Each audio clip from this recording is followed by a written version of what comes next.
right. Yes, we are live in the building. Welcome Yes, back. and early for once. I know, man. Them sometimes on Mondays it'd be a little bit of a struggle, but Oh no, I was like, we I'm gonna get be it on together. time today. I don't care. It's cool. We got it together.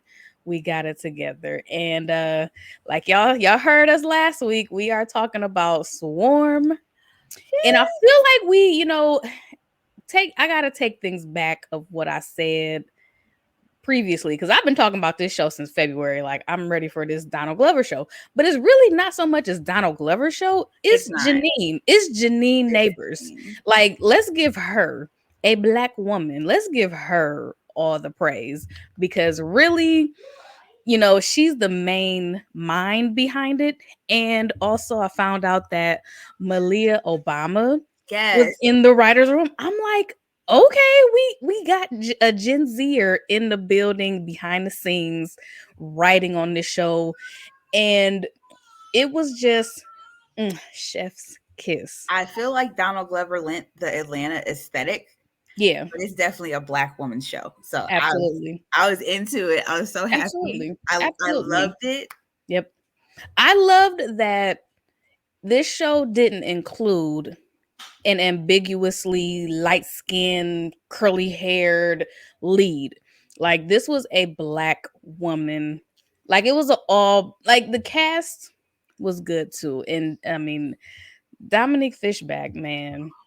Okay, she was good in Project Power, so I had She already was. seen She some of her was. stuff. So I She was was good. excited when I saw Yes. it was her because I know Yes. that she has great range. Yeah. But I was I knew surprised. I was, you know what? She surprised me on this because I had seen Project Power. I had seen Judas and the Black Messiah. So Mhm. I knew of her in like supporting roles. But this show showed a lot more depth and range that even I was like, you know, she needed. I know she deeped something dark inside of her, brought that out. And But I the read an crazy article. part is Uh-huh. is that she originally like auditioned for Marissa, which is Chloe Bailey's Right. character. So I was Yep. like, okay, yeah, like I totally Yeah. would have rather you been the lead. Absolutely. And I read an article saying that she made sure that she advocated that they had like a therapist Yeah. on set because I mean, this show got dark. It got definitely dark. And I want to say kind of like right off the back. So, you want Right. to take it away? Episode 1? Whew, okay. So we are introduced to Dre, right? And Dre is opening his credit card. Mhm. And you see she's buying tickets for a Niger concert, who in this universe is Beyonce. Mhm. Everything about Naja is Beyonce, from like the way they flip the titles of the albums Mhm. to the artwork, Mhm. to the tour names, all of Mhm. that. So this is like an in-universe Beyonce because they Mhm. can't say Beyonce, right? Right. So she gets his credit card and she instantly maxes it out buying Naja tickets. And I mean, she's like on that laptop, like painstakingly in line to get these tickets. Mm. $1,800 too. Right. For Okay. floor standing seat, like no seats, just standing Right. floor So seats. she gets the tickets and she runs down the hall to her sister Marissa's room, and Marissa is getting her back blown out. Okay, it's Chloe Bailey by Damson Idris, Franklin from Snowfall. Yes, and I feel like that that was a wild that was a wild scene opening, you know what I'm saying? Was not expecting that at all. But it was We've seen worse. yeah, like I feel like people were talking about it like it was just so explosive and I'm like, You saw half of her okay. butt cheek. Yeah, like I'm like, okay, like You didn't even see her face. You saw half nope. of her hip. Nope, you didn't see anything. You barely saw So him. Like his like weird, like kind of like nod to Dre, yeah, so like I she's like see you. standing in the hallway, like just she's like blank face, just looking, like not even like confused or horrified. She's just like, Mhm, and he's like, yeah, like looking at her and like, mhm. I was like, dude, like, ugh, Like they locked eyes and yeah, what so is weird. so And like weird. Chloe's like screaming out his name and shit. It was just, whatever. Mhm. So she finally walks away and she goes to like the corner store Mm-hmm. And the lady's like, your roommate still owes me $5 for what, some flavored condoms or some shit like that. Right. That was So she had to pay for it, and she goes back upstairs with some food for her and Marissa, and dude literally just like takes the food from her and like starts eating. right. Ugh. Like she didn't even get to eat her food. So Marissa comes out and she's like, yeah, I got this gig tonight to do makeup. Can you cover my shift? And you got to keep it on the low because our boss doesn't want you to like be in charge. Mm-hmm. And she's like, okay, no problem, whatever. And you find out she bought these tickets like pretty much as a surprise to Mm-hmm. Marissa for her birthday. Yep. And it's sad because she oversleeps and she shows up to work looking a hot ass mess. Oh, such a hot mess. And the coworkers are already dogging her. They don't like her because she's weird. And I mean, I don't know. I'm the weird person in any friend dynamic. I mean, can we talk about that just for a minute? Of like, we see that Andrea is different. You know what I'm saying? But I didn't see too much of like, she's innocent. Like, she's harmless. Like in the dynamic, you're the Marissa, right? And I'm the Dre. Because you've always been way more socially inept. That like you're like with the shits when it comes to peopling. I'm not. I'm always the weird one. Everybody's always like, what the fuck is wrong with her? So I got Dre instantly. I got the when they were sitting at the table eating lunch, and like every time Dre was like, when they were like talking about going to the party, and Dre was like, can I come? Yeah. Like, I felt that because I've been there. Like, and she was so like, I saw, I'm like, she was innocent. Like, she was so like, I'm thinking like she wouldn't hurt a fly. They didn't want to invite the girls to the party. Yeah. You know? And then everybody's gone. She's covering Marissa's shift. And her boyfriend's like, hey, can you come with me for a minute? Because she works in the mall. Like, I want to get something from Marissa for her birthday. So she leaves the stand unattended, which my first indicator was like, okay, so she doesn't understand social cues very well. Yeah. Because she just leaves. And she goes with him. And he's like hitting on her the whole time. And he's like, well, I'm going to take Marissa to Atlanta for her birthday. And she's like, no, because I got Naja tickets. Don't ruin this. Yeah. Don't tell her. And then he's like, you know, a bunch of my homies, like, they would love something like you, or even myself. Like, he's like, because you a virgin, right? Like, yes. Just all up in her business. And she gets uncomfortable and she leaves. She gets back to the t-shirt stand where she works, and these kids have completely destroyed it. So it's like, oh, fuck. You know, it's about to be a problem. Yep. Marissa pulls up. She's pissed off at Dre. The boss is standing out there pissed off. So they obviously ain't got no jobs. Yeah. And they get home. Dre's like, you're obviously mad at me. Yeah. And Marissa's like, you know, he's taking me away from my birthday, and I'm going to go, and he wants me to move in with him, and I'm going to do that since we don't have a place to pay bills anymore. And that's when Drea like loses it. Like, not in a way that's like violent, but like to where I'm losing my sister. Yeah, you understand she has no outside connection to anybody. This is it. This is the only person that she has. And she starts like scratching because she's getting hives. Yeah. And she tells her like, okay, wait a minute. I got you tickets for Naja for your birthday, which is like their favorite. This is their thing they bonded over. It's like their favorite artist. Yeah. They love her. Like, they was in bed together smoking and talking about how they got to meet her and all this stuff. Yes. And Dre's like, he's trying to cheat on you. Like, he's no good for you. Right. Don't do this. And Marissa's like, you can tell they've had a life where, because Marissa says like, you don't like anybody I bring around. And I can't do this anymore. So you can tell they've always been just together. And Marissa's feeling smothered. I'm going to just call it what it is. Yeah. And she walks out on Dre, and Dre is a mess. Yeah. That was hard to watch. Because it's like, damn. Yes. It's like, girl, you know the impact that you have on your sister. You know what I'm saying? Like, you know what you, like, you know that she's like, and she said like, I can't stay here with you. Like, I have to move on. But it's like, damn, like that though. I feel like I've had to look to be devil's advocate. I feel like Marissa's back was against the wall. Yeah. They've been going through this their whole lives for the most part, right? And she chases away any friendships, any boyfriends. She literally can't have a life outside of Dre. Yeah. And I feel like for her, it wasn't even about him. It was just her way out. Yeah. You know what I mean? So and seeing her chase that car down the street was heartbreaking. Then she goes in the house and she's like crying. But then Naja drops a new album called Festival, and she's on the horse. And I was like, y'all are so blatant. Yeah. I mean, bam, in your face. who this is. Who Yes. is this? Yeah. So yeah. So she texts Marissa like, "Oh my God, Naja dropped a new album." She Mm-hmm. gets nothing back. She's been texting Marissa for hours and got nothing back. So Mm-hmm. Dre feels empowered by hearing this new Naja song. She gets dressed. She puts her makeup on. She puts her buns in. You look good.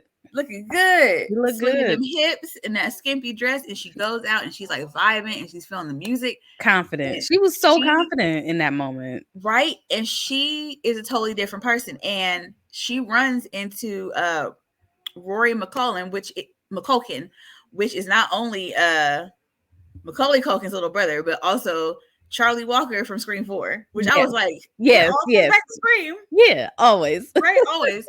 And they're dancing and they're vibing. And you realize that she went home with him. Like, Yeah. you know what I mean? Yeah. And she wakes up, she doesn't know where she is, which to me, just going through that scene and plus the series, I'm like, she has some type of like dissociation disorder because she could just snap in and out of shit so quickly and blatantly. Like, but she wakes up, she don't know where she is. She clearly slept with this guy, so she's not a virgin. And then you start thinking, well, how many times has she done this? Right. And he just in there naked with a bowl of cherries, and that dick shot was. I was like, did I just see Charlie Walker's penis? Yes, it was so great because I was like, okay, okay.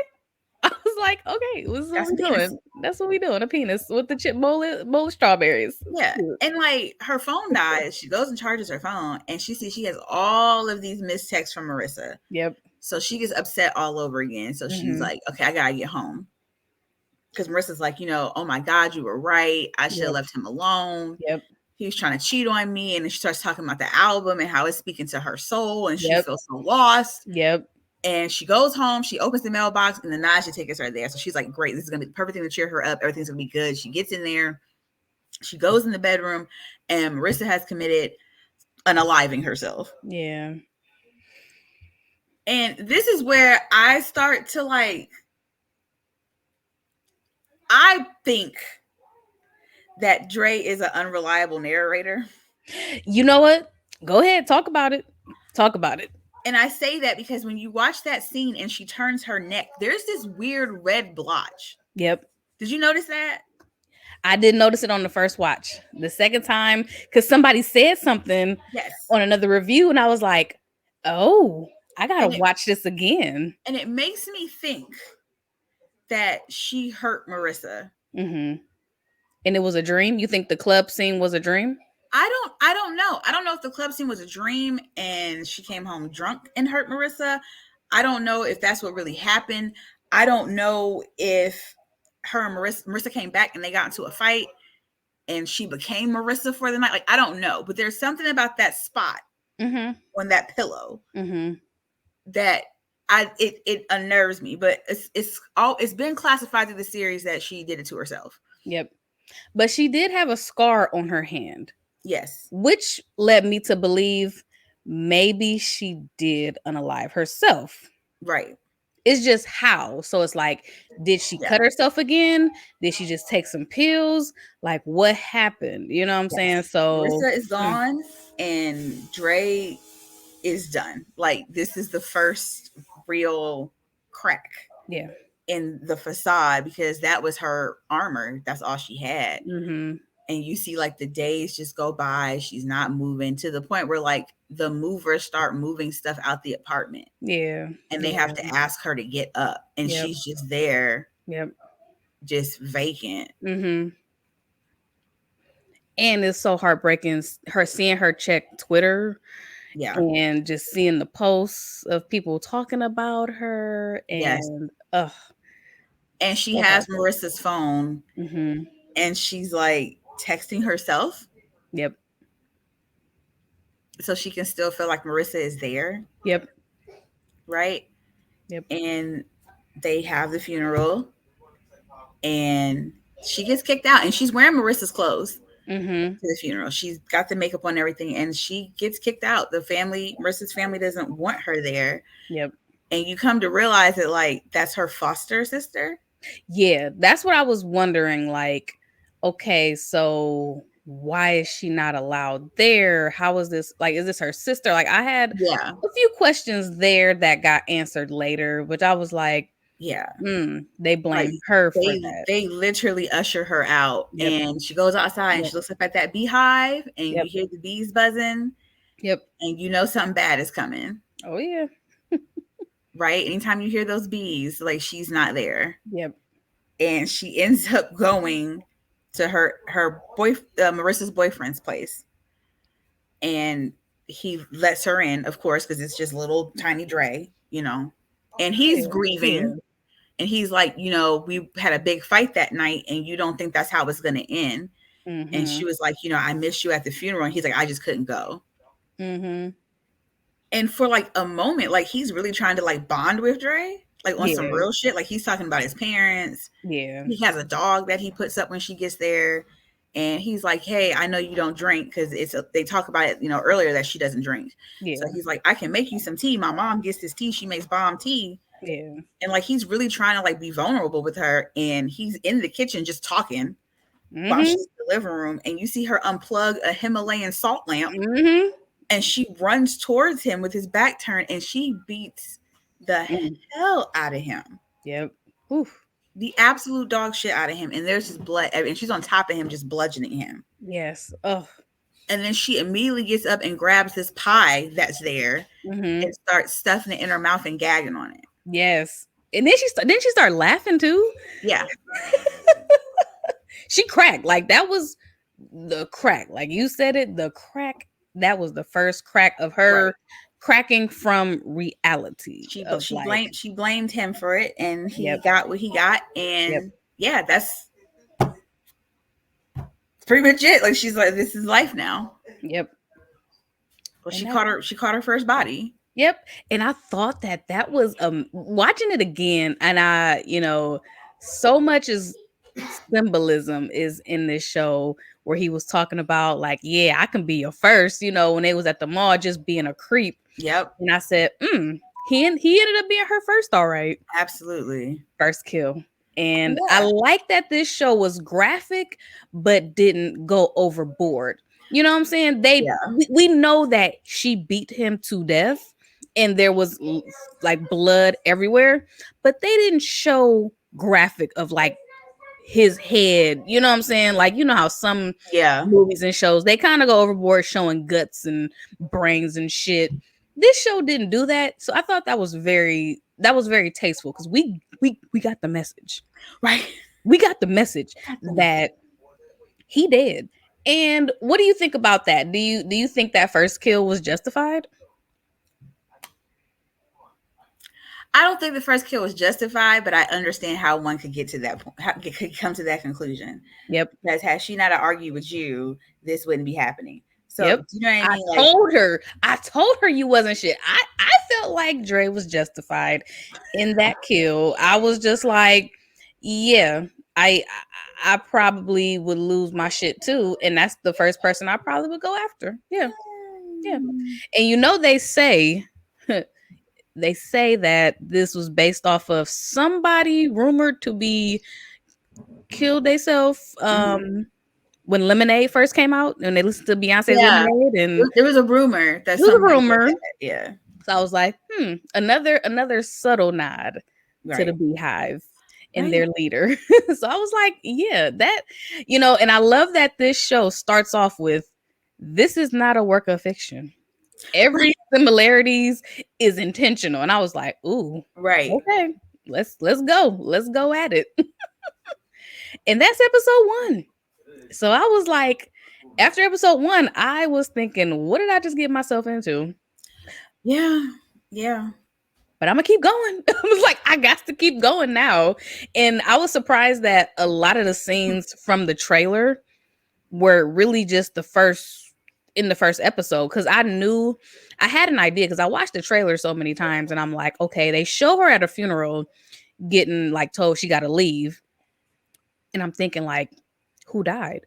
Must have been Chloe Bailey's character. So I kind of knew, I had my little puzzles moving in my head of like, okay, this is what's probably gonna take her down that dark road of like just being off off of reality.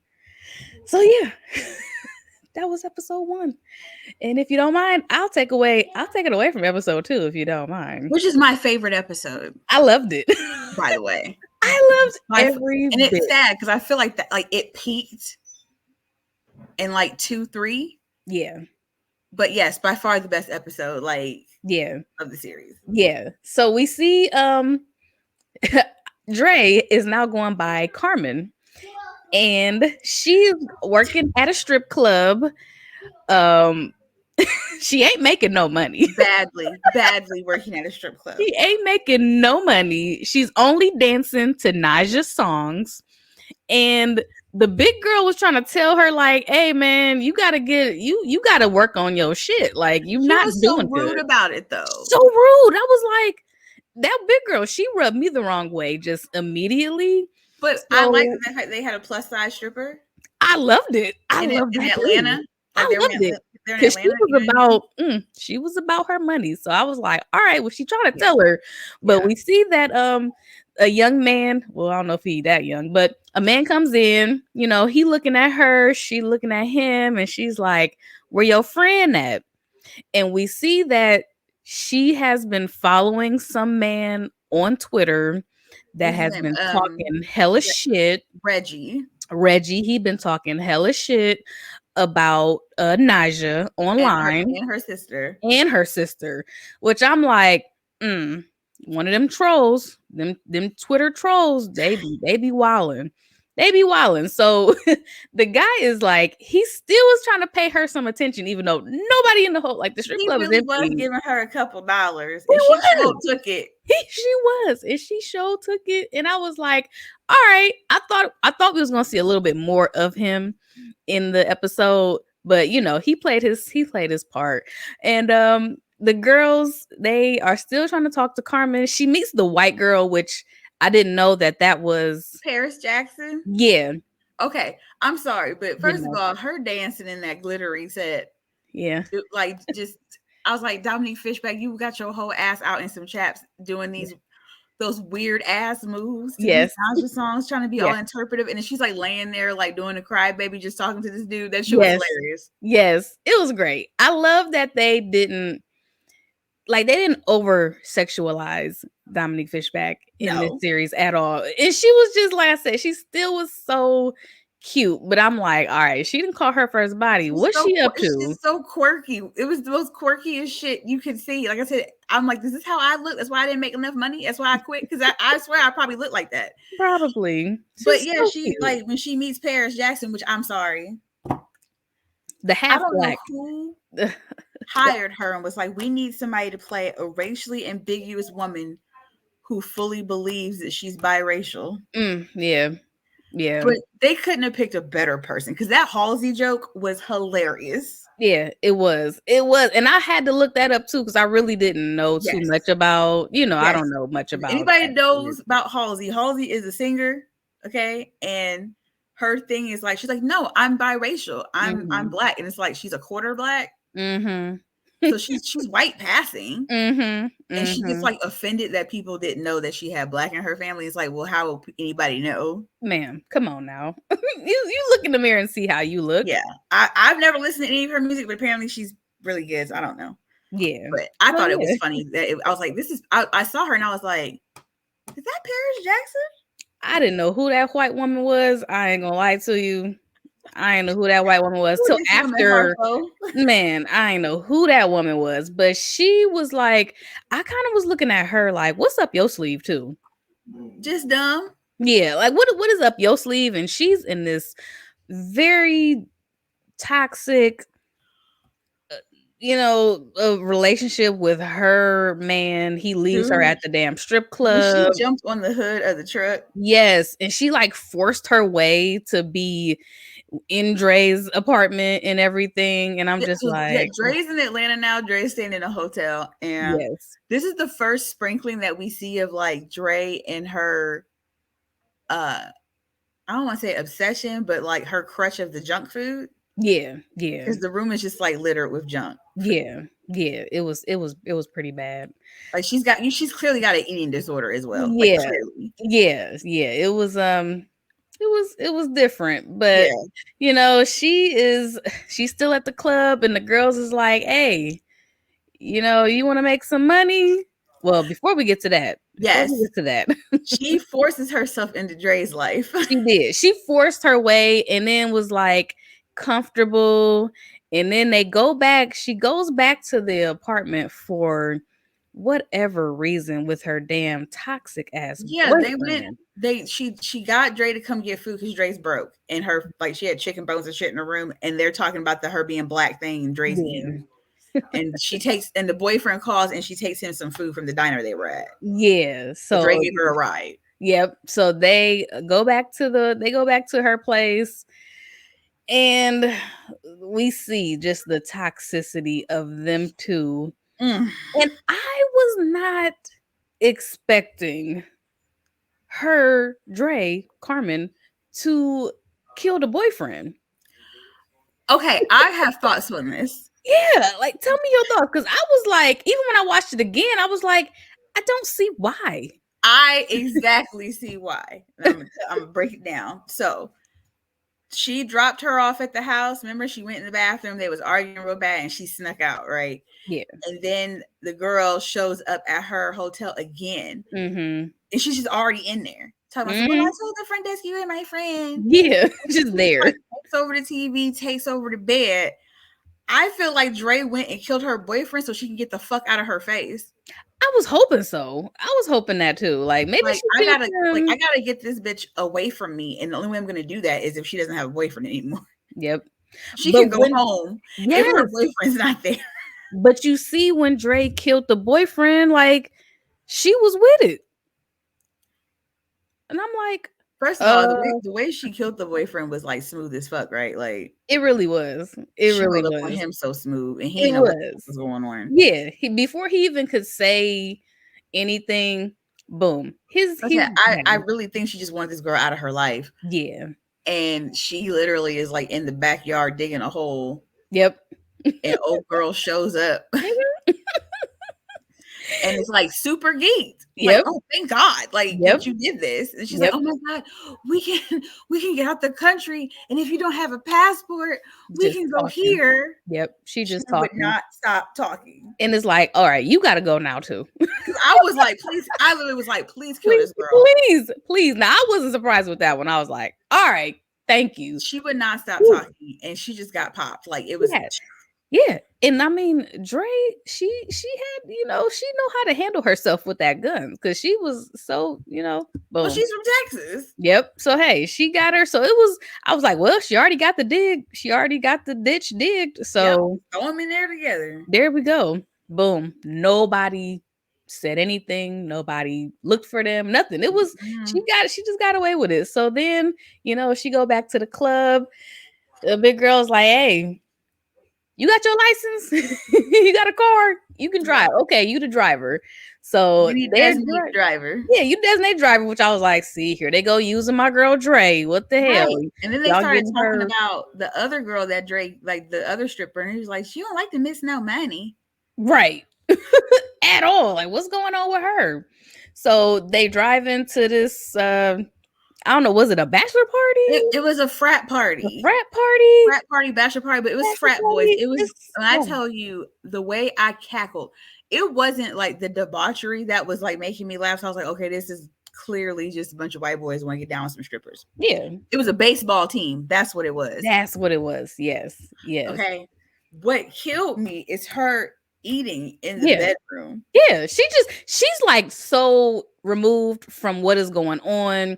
She got her snacks, of course. She still got them eating chips, and dude walked in. Yes, he walked in, and I'm like, oh shit, what's going on with him? And he seems like a good guy. Like, hey, how you doing? But he was like, you're not like the other girls out there. Like the other ones. He sit on down. He's talking about his girlfriend and all this shit. Like, he's just such a good guy. And he's like, she's still eating. Yeah, she's still eating. Like, okay, like not playing him. No, just being her awkward, quirky self. No attention. And then he's like, yeah, so you mind if I jerk off to you? Like, and he said, I'll give you $1,000. And what killed me was she was like, I'm still gonna eat though. Yes. And I then was he like, talked about damn, bite harder. the chips. She's eating chips. And it was the way she was like she was creeped out by him Yes. eating these, like she's eating the chips and she's like, "Are you fucking serious?" Because she Yes. like put her head down. She was like, he gave her the money. He was so serious too. Like, okay, here you go. Yeah, and she Oh, like was like, "Okay, cool." And then she eating. He's like, "Yeah, oh keep my eating." And he was like, "Bite it harder." And she was just like looking so creeped out, like Oh the one person that could make like Dre creeped out. man, I laughed so hard because then he like And like he he was so quick. so quick. So quick. He passing out, still going. The girl walk in like, see, I knew you was a freak. Like, what? she like, I mean, hey, whatever. I tell you, I hollered when she was like, "But I'm still gonna eat though." I I'm was like, still gonna "Yep, eat. Yes. And I was yep." like, all right. And she Look, I would have made that $1,000 real quick. I All I mean, gotta eat some chips. that's an easy $1,000. You ain't even gotta do nothing. Just bite hard. That's it. She was just eating Doritos Oh and my gosh, just minding her own business. her own I ass loved, business. oh my gosh, I watched that. I think I rewinded that shit like three I did times. like 3 Oh my times. That gosh, shit was too funny. so funny. So they do, they get up out of there, they they get some turbulence on the road, they get a flat tire. And guess who shows up to help them on the side of the road? But no, they were gonna change the tire because the one stripper, she was like, "I know how to change a fucking tire." And she Yes. tries to open the trunk and Dre slams it. And she's like, Yes. "You got a dead body there?" And then she was like, like the most loudest, awkwardest laugh. She's like, Yes. Yes. And whose body was in the trunk though? They never They never said. whose body was in the trunk. So that means that that's a fourth person that she's killed at this Yeah. point. That means one person is Whoever's unaccountable. car she took. That- Whoever's car she probably, took. Which probably. I think it was the old lady that they kind of alluded to in Yeah, that documentary yeah. episode. But like they're like, assume the position, Mhm. Mhm. and they doing their little hoe Yep. poses Right. to get somebody to help. And go ahead and tell them who it is. Yeah. So it's that fool Reggie that's been talking shit, cash shit on the internet, on Beyonce's internet. And mind you, the only reason why Dre knows this is because this fool tweeted that the strip club that they work at is his second home. Yep. So he made it so easy, which I'm like, message. Y'all people be just telling y'all whole Where lies. y'all at all the time? Where y'all at? Y'all make it easy for us, a killer, to find y'all. And he rolls up. He tries to, he's like, "Oh, I'm gonna help y'all out.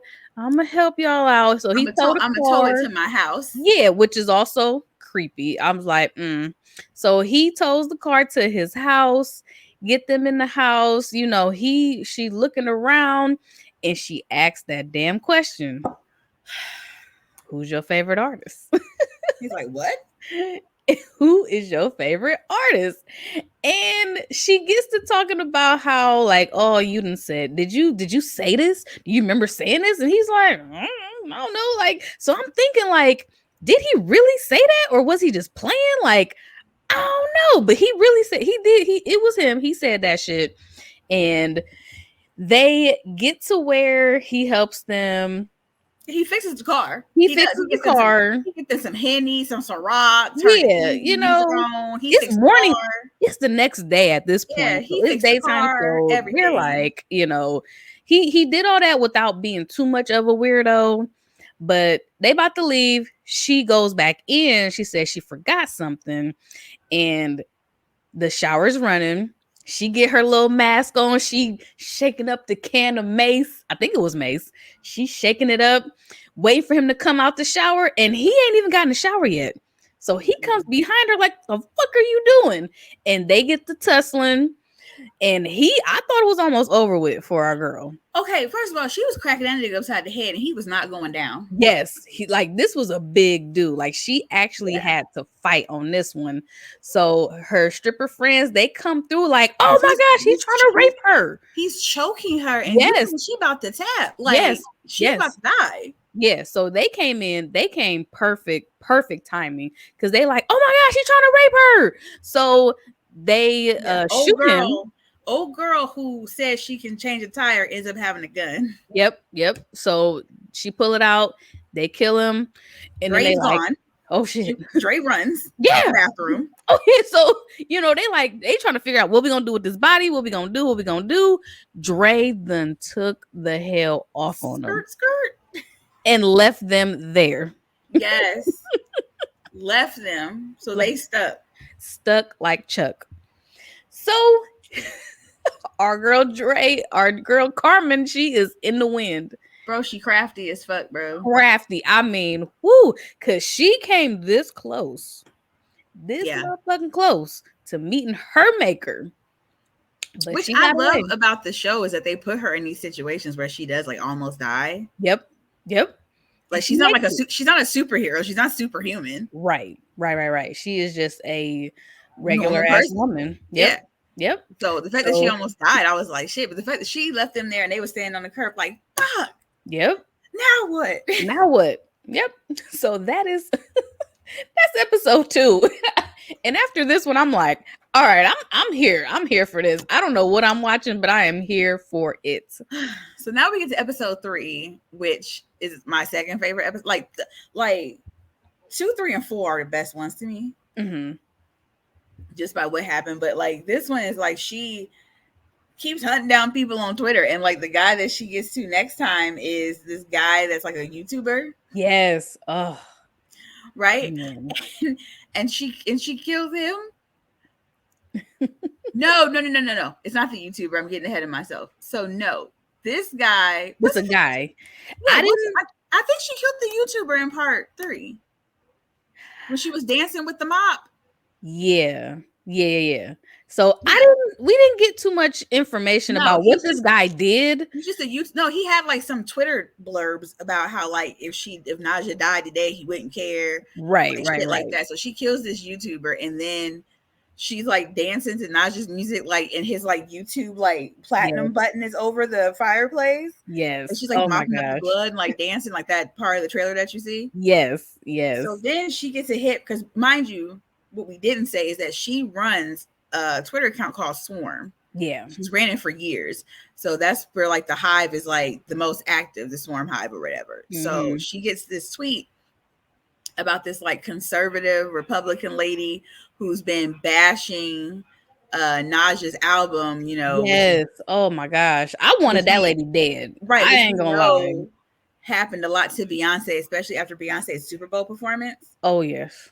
So in the Lemonade album, so we know that happened a lot on conservative media. So she's like, okay, I'm about to go find this bitch. So she drives to go find this lady, and she goes to this gym, and she can't get in because she doesn't have a membership. And by the stroke of luck, or whatever you want to call it, some white guy says that he recognizes her as one of his friends' friends. Yep. And he gets her in the gym only because he's like, is this lady being racist to you? Which is so funny when you think about like the liberals, quote unquote. Yes. Oh yeah. They're always trying to like cape. Oh like, yeah. You don't even know this bitch is a fucking murderer, but here you are being like trying to save the day. Right. So he gets her in the gym and they start talking about his friend. And he's telling her about this yoga class and that she has to take. He's like, okay, well, I'll see you after my class. Kiss, kiss, or whatever. And she follows this girl on the elevator with a kettlebell. Yeah.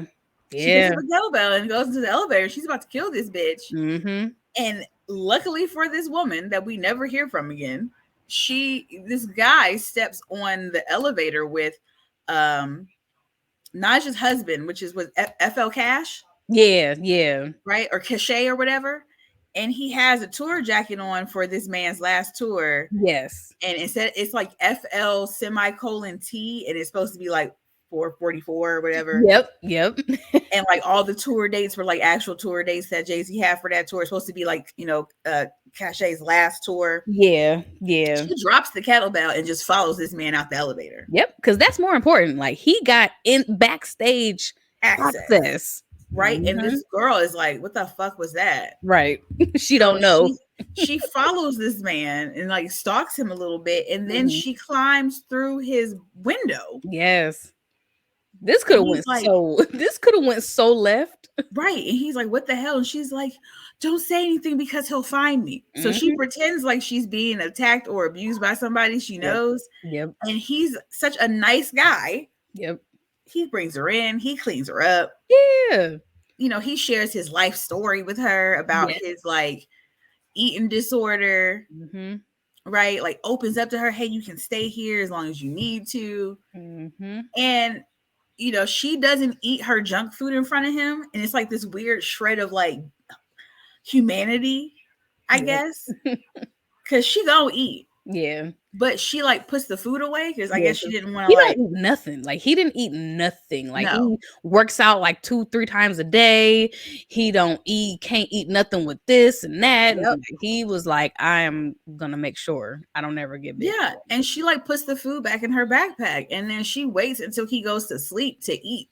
Yeah. Which I was like, okay, this is like a weird like thread of caring because Yeah. she don't care about nobody. Yeah. So it was weird that she actually like cared enough about his like condition to Mhm. not eat in front of him. Right. Right. But she sneaks to her backpack in the middle of the night and starts eating these powdered donuts. He wakes up. Mhm. And you think I thought she was going to kill him till I saw her get these donuts Yeah. because she has a binging Yes. problem. Yes. So he shows up and like she seduces him with food. Yep. And they go at it. Like it was like halfway creepy, but like halfway arousing. Like I'm not trying to make light of anybody with like eating disorders, Yeah. but it was the way it was done and shot that it was like kind of romantic in a sense. Yeah, it was kinda freaky. Yeah, like they was getting freaky. like rough with it. Like she was shoving chips in his mouth and he was Yes. kissing her when she had donuts in her mouth. Like they was all over the kitchen counter. And Yeah. they didn't take their clothes off. They were just like mushing food on each other. Yes, that was it. And nothing about it was like I think they call that splooshing. sexual. Splooshing in Yeah. the Yeah. community. Yeah. I was like, I'm a little chubby. This might do something for me. I don't know. It was like I felt like bad about myself. I was like, should I be like okay with this? Because they have eating disorders, but they made Yeah. it look kind of hot. It was weird. So Yeah. they wake up the next day and she does her obligatory check to see if she did anything. Yep. And you never get the confirmation if they had sex or not. Yeah. He just is like, hey, he's throwing up in the next room. Yeah. Yeah. Yeah. So he has an eating disorder as well. So for sure. For sure. he's like, hey, you know, that was a fun time, but that can't happen again. Mm-hmm. And she's like, hey, I understand. Yeah. And I don't know how long she's been there, but it's like assumed that she's been there for a minute because he just like comes home. Yeah. Yeah. That's what I was He's like. there. How much time has passed? Yeah. And she's just there. And you don't know if it's a few days, a few weeks. Mm-hmm. And he's like, yeah, you want to go to the last concert with me? And that's when she's like, yes. mm-hmm. Absolutely. And can we please just take a minute to say that at this point, her alias is Shanice. Mm-hmm. Which, for people who don't know, that's my full name. Yeah. I was like, and I was like, this bitch would be have named be Shanice. Oh my gosh. In this episode, right?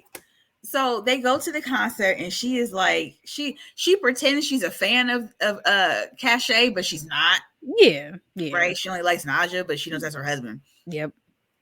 So she's going in pretending to like the music. Like she can't even tell you what kind of song he makes that she likes. Right. He asked her what her favorite song. She's like, you know, the drug one. Like so simple, smooth, like but real she's like smooth. dressed all cute. She got her hair done, all that stuff. And she goes and somebody sees them backstage and he's like, hey, you going to the after party? It's his last show. And before he can even say, he was like, I don't think. She's like, no, we're gonna go. It's his last show. Yeah, let's go. And she pretends like she's about to give him some, and she throws him in a freezer. Yep. Right. With a cake. with a huge cake for the rapper. Yep. For his last tour, and he's like, fuck. Mm-hmm. Like you never know, like if he froze to death. Right. He definitely ate that. I feel like he definitely ate that cake. Definitely ate that cake. He definitely ate that cake. And she was gone. She was a girl on a mission. Right. So she gets to this after party, and oh my Lord, heaven stars and the sweet baby Jesus. There's Naja. Yep. Looking fabulous in a full French sequin outfit with a big hat. Yep. Her sister is there. The husband is there. and she's having a full out of body experience. Yes.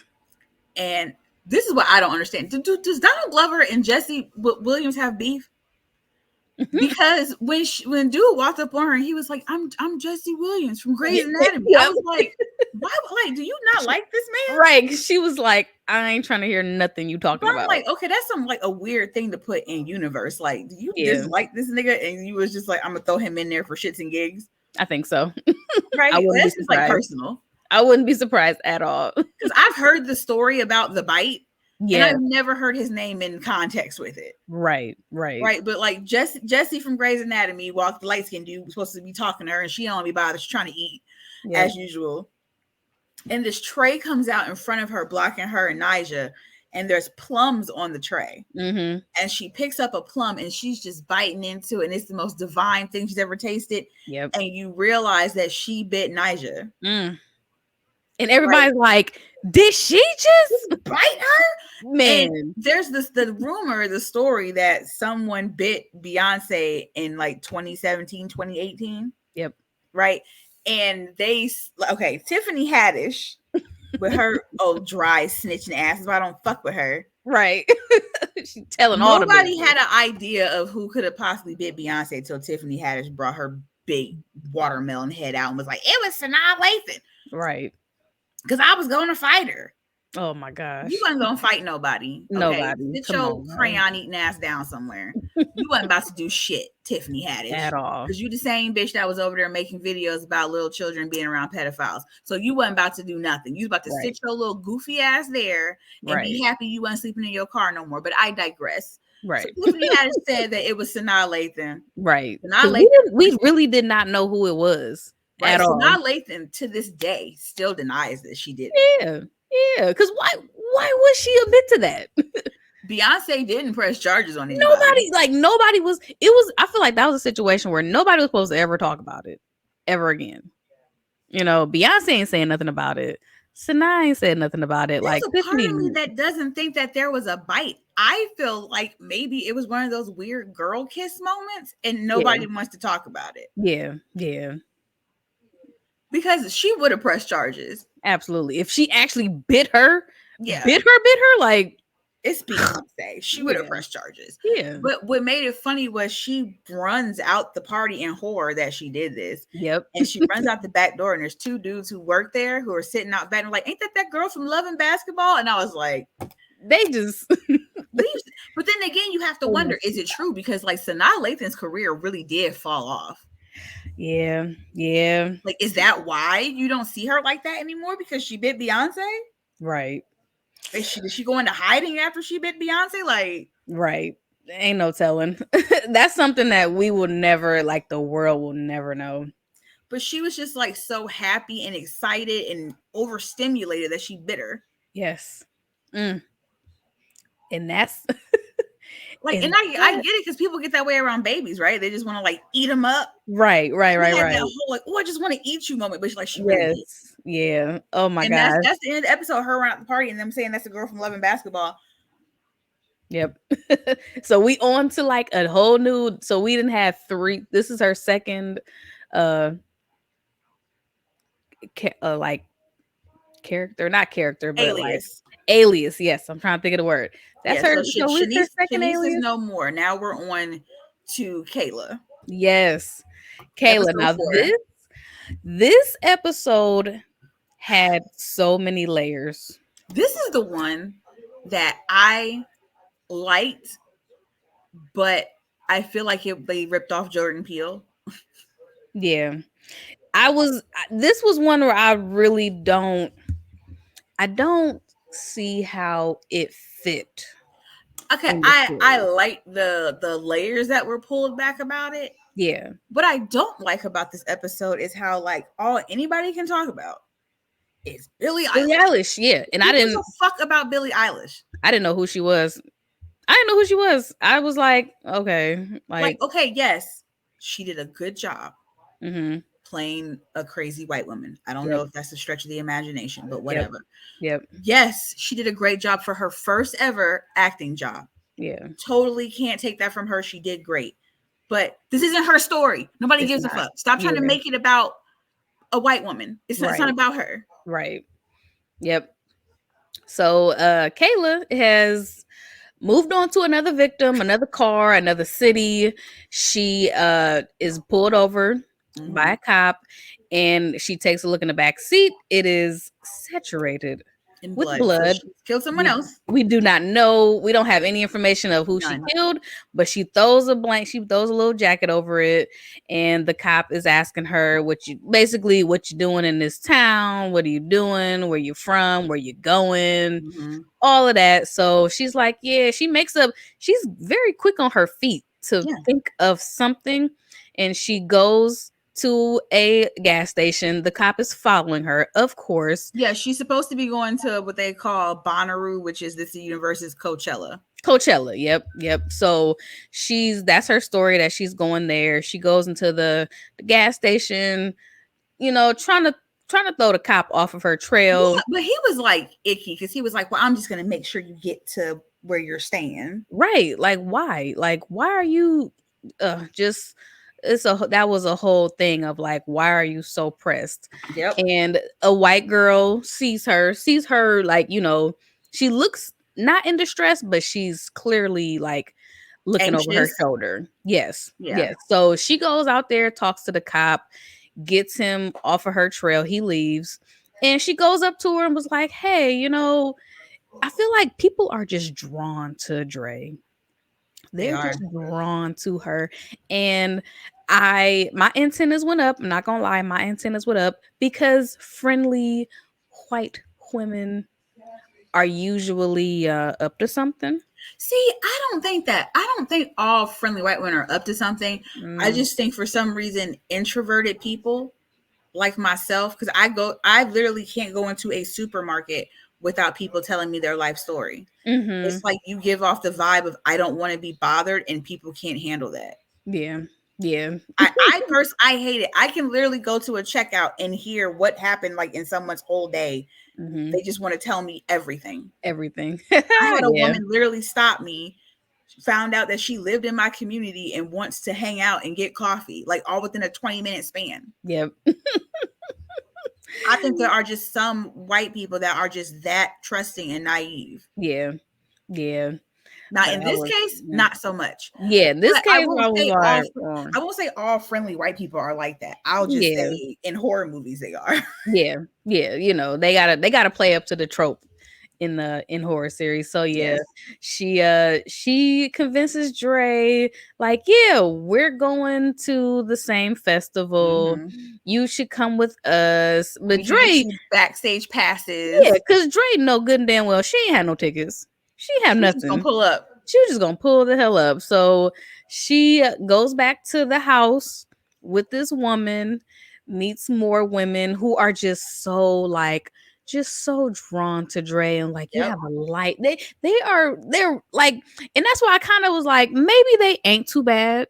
They're friendly, but I'm like, she kind of needs that right now because she's been alone for so long, just on the road going from place to place, because she obviously she got to bounce wherever she go.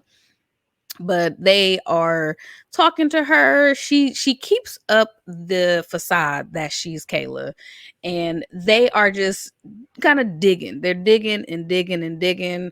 They take her phone. They Right. have her go to this room, which Dre seemed very apprehensive of that, and I was apprehensive They were as just well. like, we just want to help you, and this is a sisterhood, and Yep. we're this and we're that. And it's okay, you're obviously a cult or Cult, a commune. definitely. I was like, yeah, Right. cult vibes. But Definitely. when she woke up and she couldn't find her phone, like they kept giving her this shit to like eat and drink, and I just kept thinking like, don't drink this shit. Yep. First of all, first red flag, you are the only Black woman. I was scared because I'm like, you are the only Black woman. I don't care how friendly these women seem, you're the only Black woman. And then they got your phone, so you don't have any way to communicate But to not anybody. only that, it's been established that the town you're in is like racist. It's like a sundown town. Yeah, like it's been Basically. established that you should not be here. Basically. Yeah. So it's like, ooh, like what is she gonna do? And The whole hypnotizing her and having that Yeah, meditation. because Billie Eilish is like the leader, Yeah. right? Like the mom. Yep. So she gives her these counseling sessions. So they're like, we can just tell you're troubled, Mm-hmm. and I'm just so drawn to you. You have something inside of you, and blah blah blah Yep. blah. Yep. And like I said, they totally stole this from Get Out. I don't care. Yeah. It was weird. Like this was the one where I'm like, okay, this is weird and it's scary because what do they have planned? Because she just kept, I don't know, Billie Eilish. I didn't know that was Billie Eilish at all. I'm just like, this is a scary white woman. But her eyes, like I will say, she did do She well did the job. she did the job in that role. And because I was like, all right, you pushing and you pushing and you pushing. You don't know what monster you are about to unravel. She did She's a great. unraveling shit. She did a great job, but she didn't do a better job than Dominique Fishback in that scene. Absolutely not. Dominique snatched that scene right the hell back. Like when So, she starts snapping and asking her name, and she finds that her name is Dre, and yep. she starts finding stuff out, and then she starts talking about that she spilt the milk, Yes. What did that mean? and she was like, "Well, I mean, we find out in part 6 what that meant." That's it. But Yep. when she says, like, they got mad because I spilt the milk, she's like, "Well, what color was the milk?" She's like, "The milk was red." She starts smiling. She's like, "And I liked it." Yep.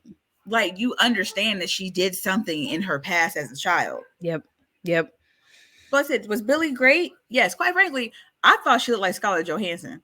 And I I thought feel so like too. I that's thought so what's too. carrying the situation. I don't Yeah. think it's because she was outstanding or amazing or she was the best shit since sliced bread. I think it's because she looked like Scarlett Johansson doing this scene. Yep. Like Absolutely. she did a good job. I'm not saying that it wasn't good. It just wasn't as good as Dominique Fishback. And you're not going to Yeah. convince me that it was Yeah. better. Like she stole the episode. No. And everybody's like, she stole the series. No.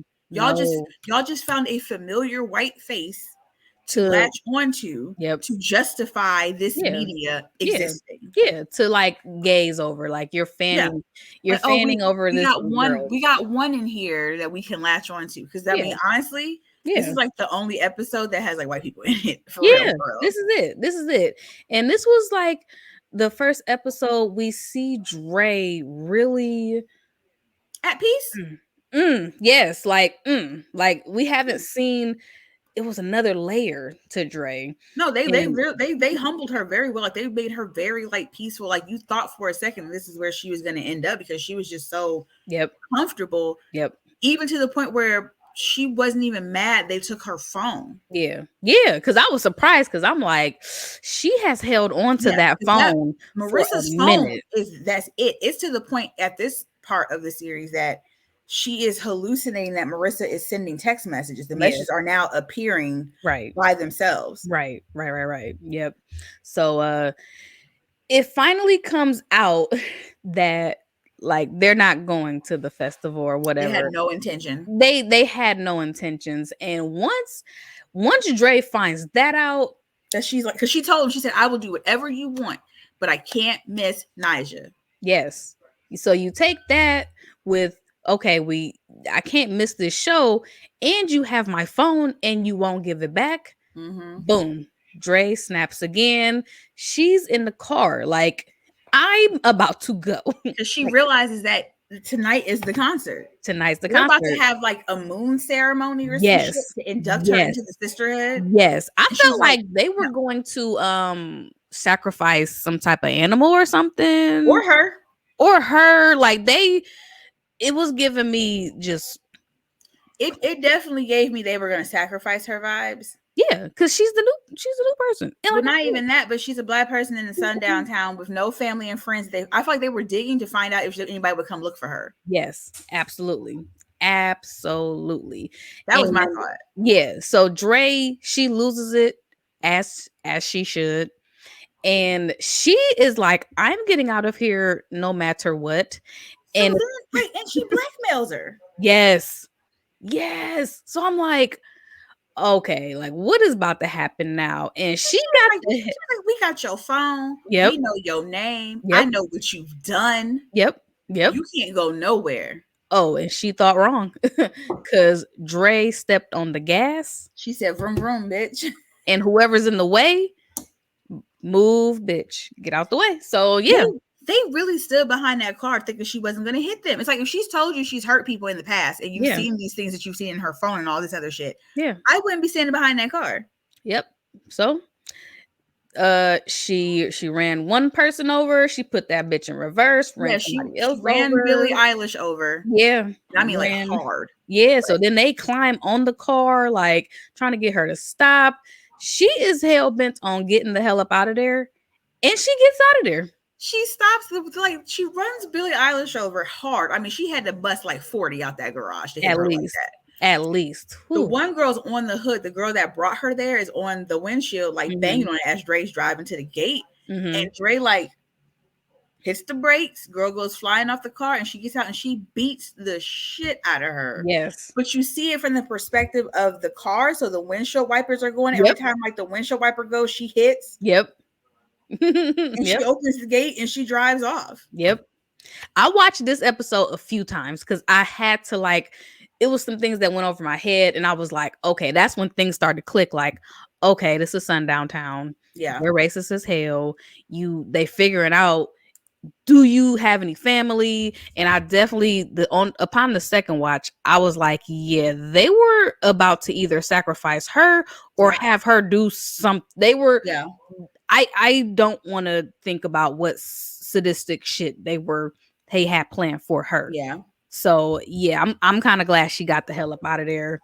Another justified kill for me. Right, I was that's because there was like 4 girls in total and she killed 2. The other 2 were standing there like freaking out that she ran girl over. Yep. So that ends a crazy ass episode. Nope, that's not the end of it. Remember, she goes to the concert. And she gets there and she finds out it's over. Yep.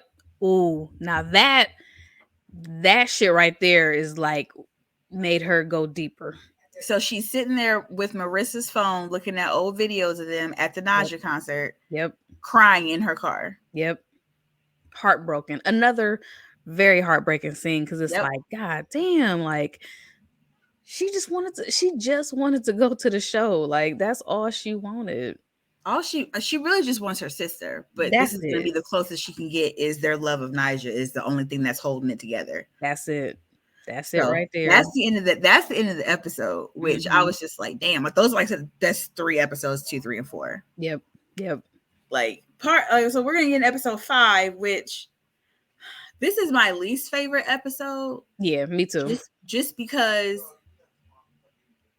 of how Dre was handled. Yeah. You can kind of see just a lot that she was dealing with. Yeah. So Marissa's phone isn't working anymore. Yep. Right. And she goes to the store to try and get it. She goes back to Houston.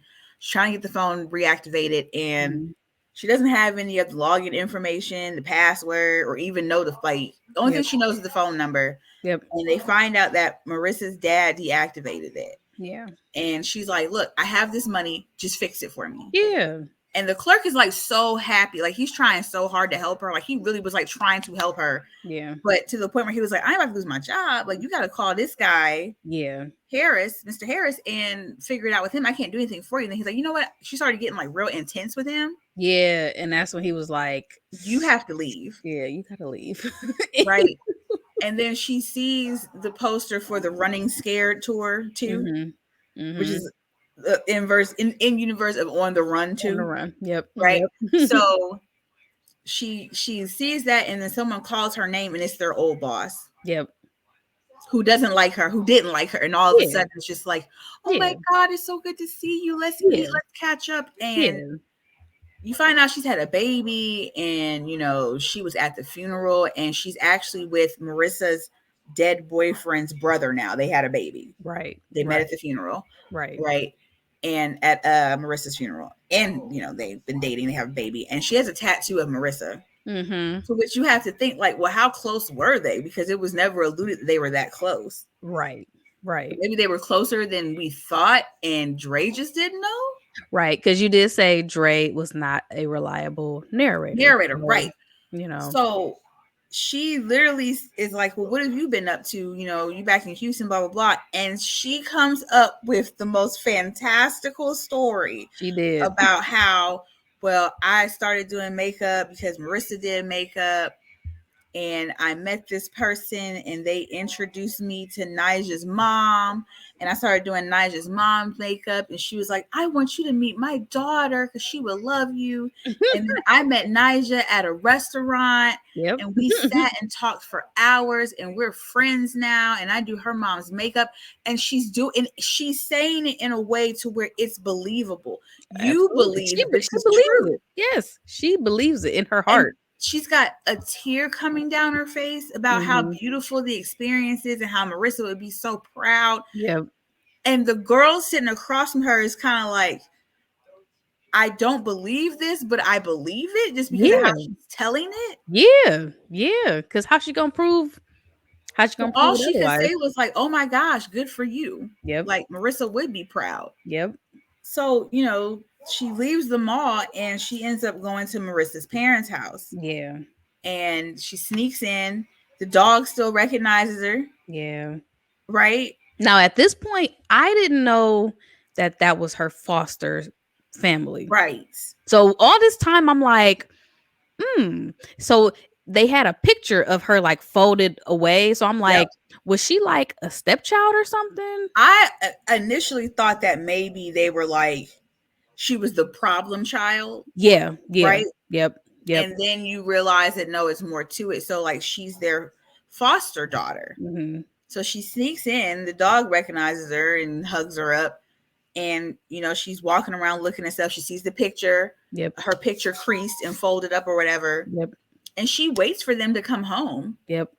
She finds a gun. She waits for them to come home. And the mom is sitting there. And she walks out, and with the gun, and the mom didn't even flinch. She was like, "Oh, Dre, you're back." Yep. It's So almost like they expected her to so kind of you have show this up. idea that she's done something. Yeah. She's popped up before something. Hmm. She has a gun pointed on her. This woman doesn't even fucking flinch, call her Mhm. husband, nothing. She's just like, okay, well, what do you want? Yep.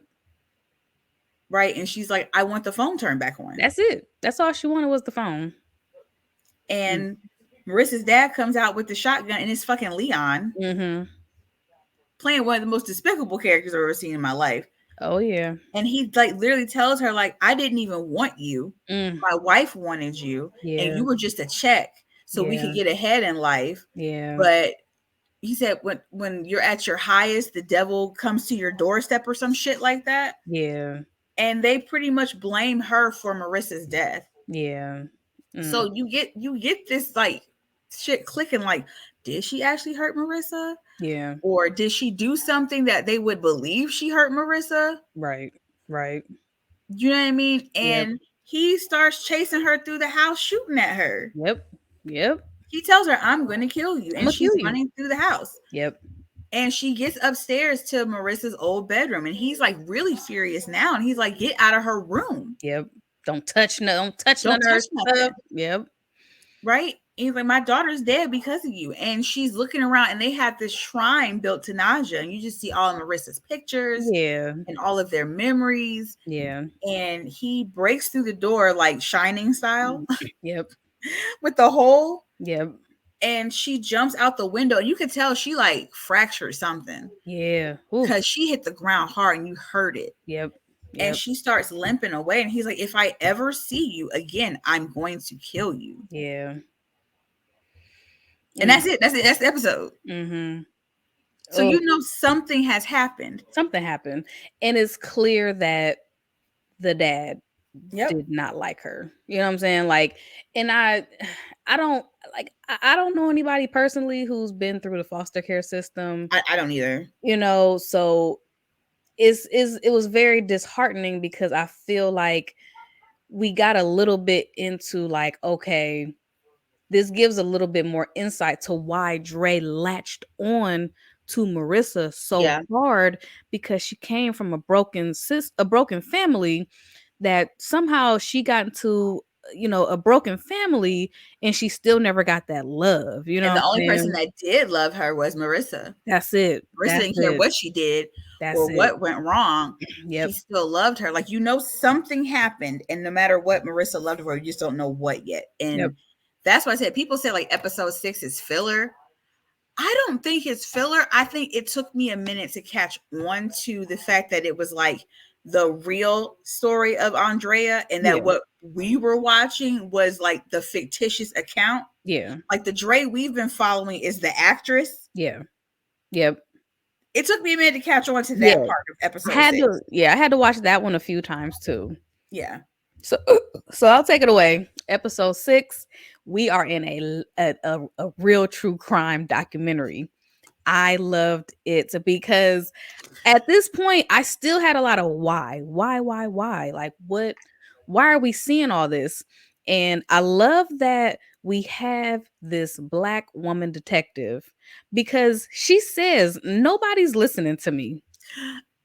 You know, I love that we had a Black woman detective. yes, because she broke it down like when they were looking at like the snacks at the one victim's house and the crime scene photos. Yeah, it's an older white lady. So it's like, what older white lady eats flaming hot Cheetos? When they showed the blue magic, there we go, blue magic. What? She was like, these are Black women's hair care products. Yes, like we're dealing with a Black female serial killer.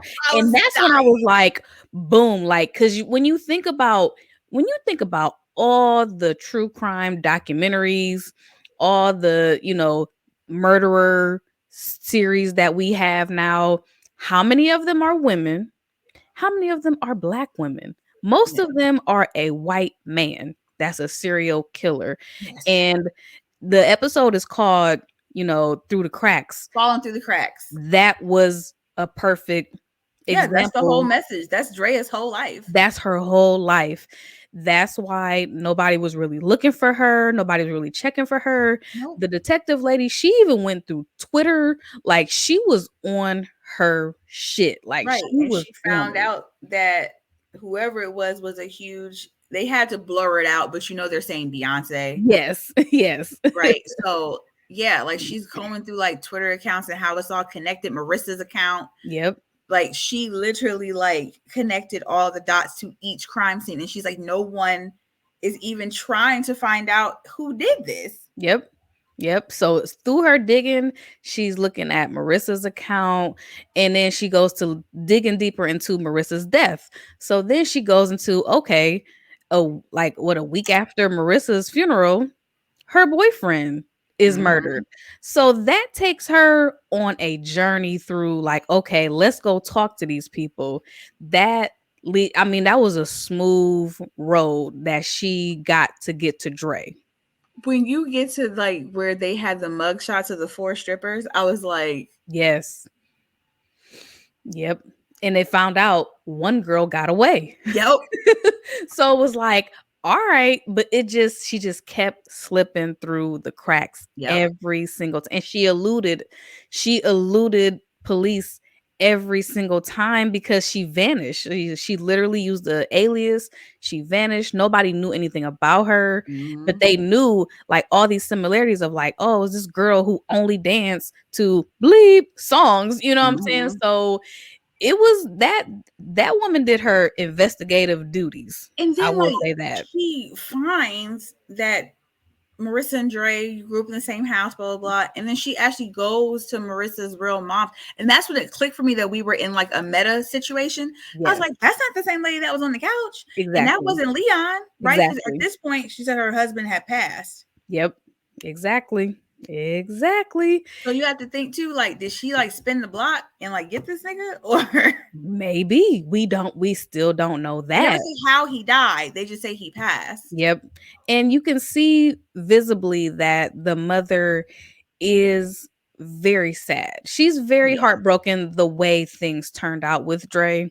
Yep. And the way her husband treated Dre and how, she's lost her husband. Well, she lost her daughter first, then she lost her husband, and then this foster daughter that you wanted so bad. Yeah, she admits to the fact that she wanted Dre because she wanted Marissa to have a sister. Yep.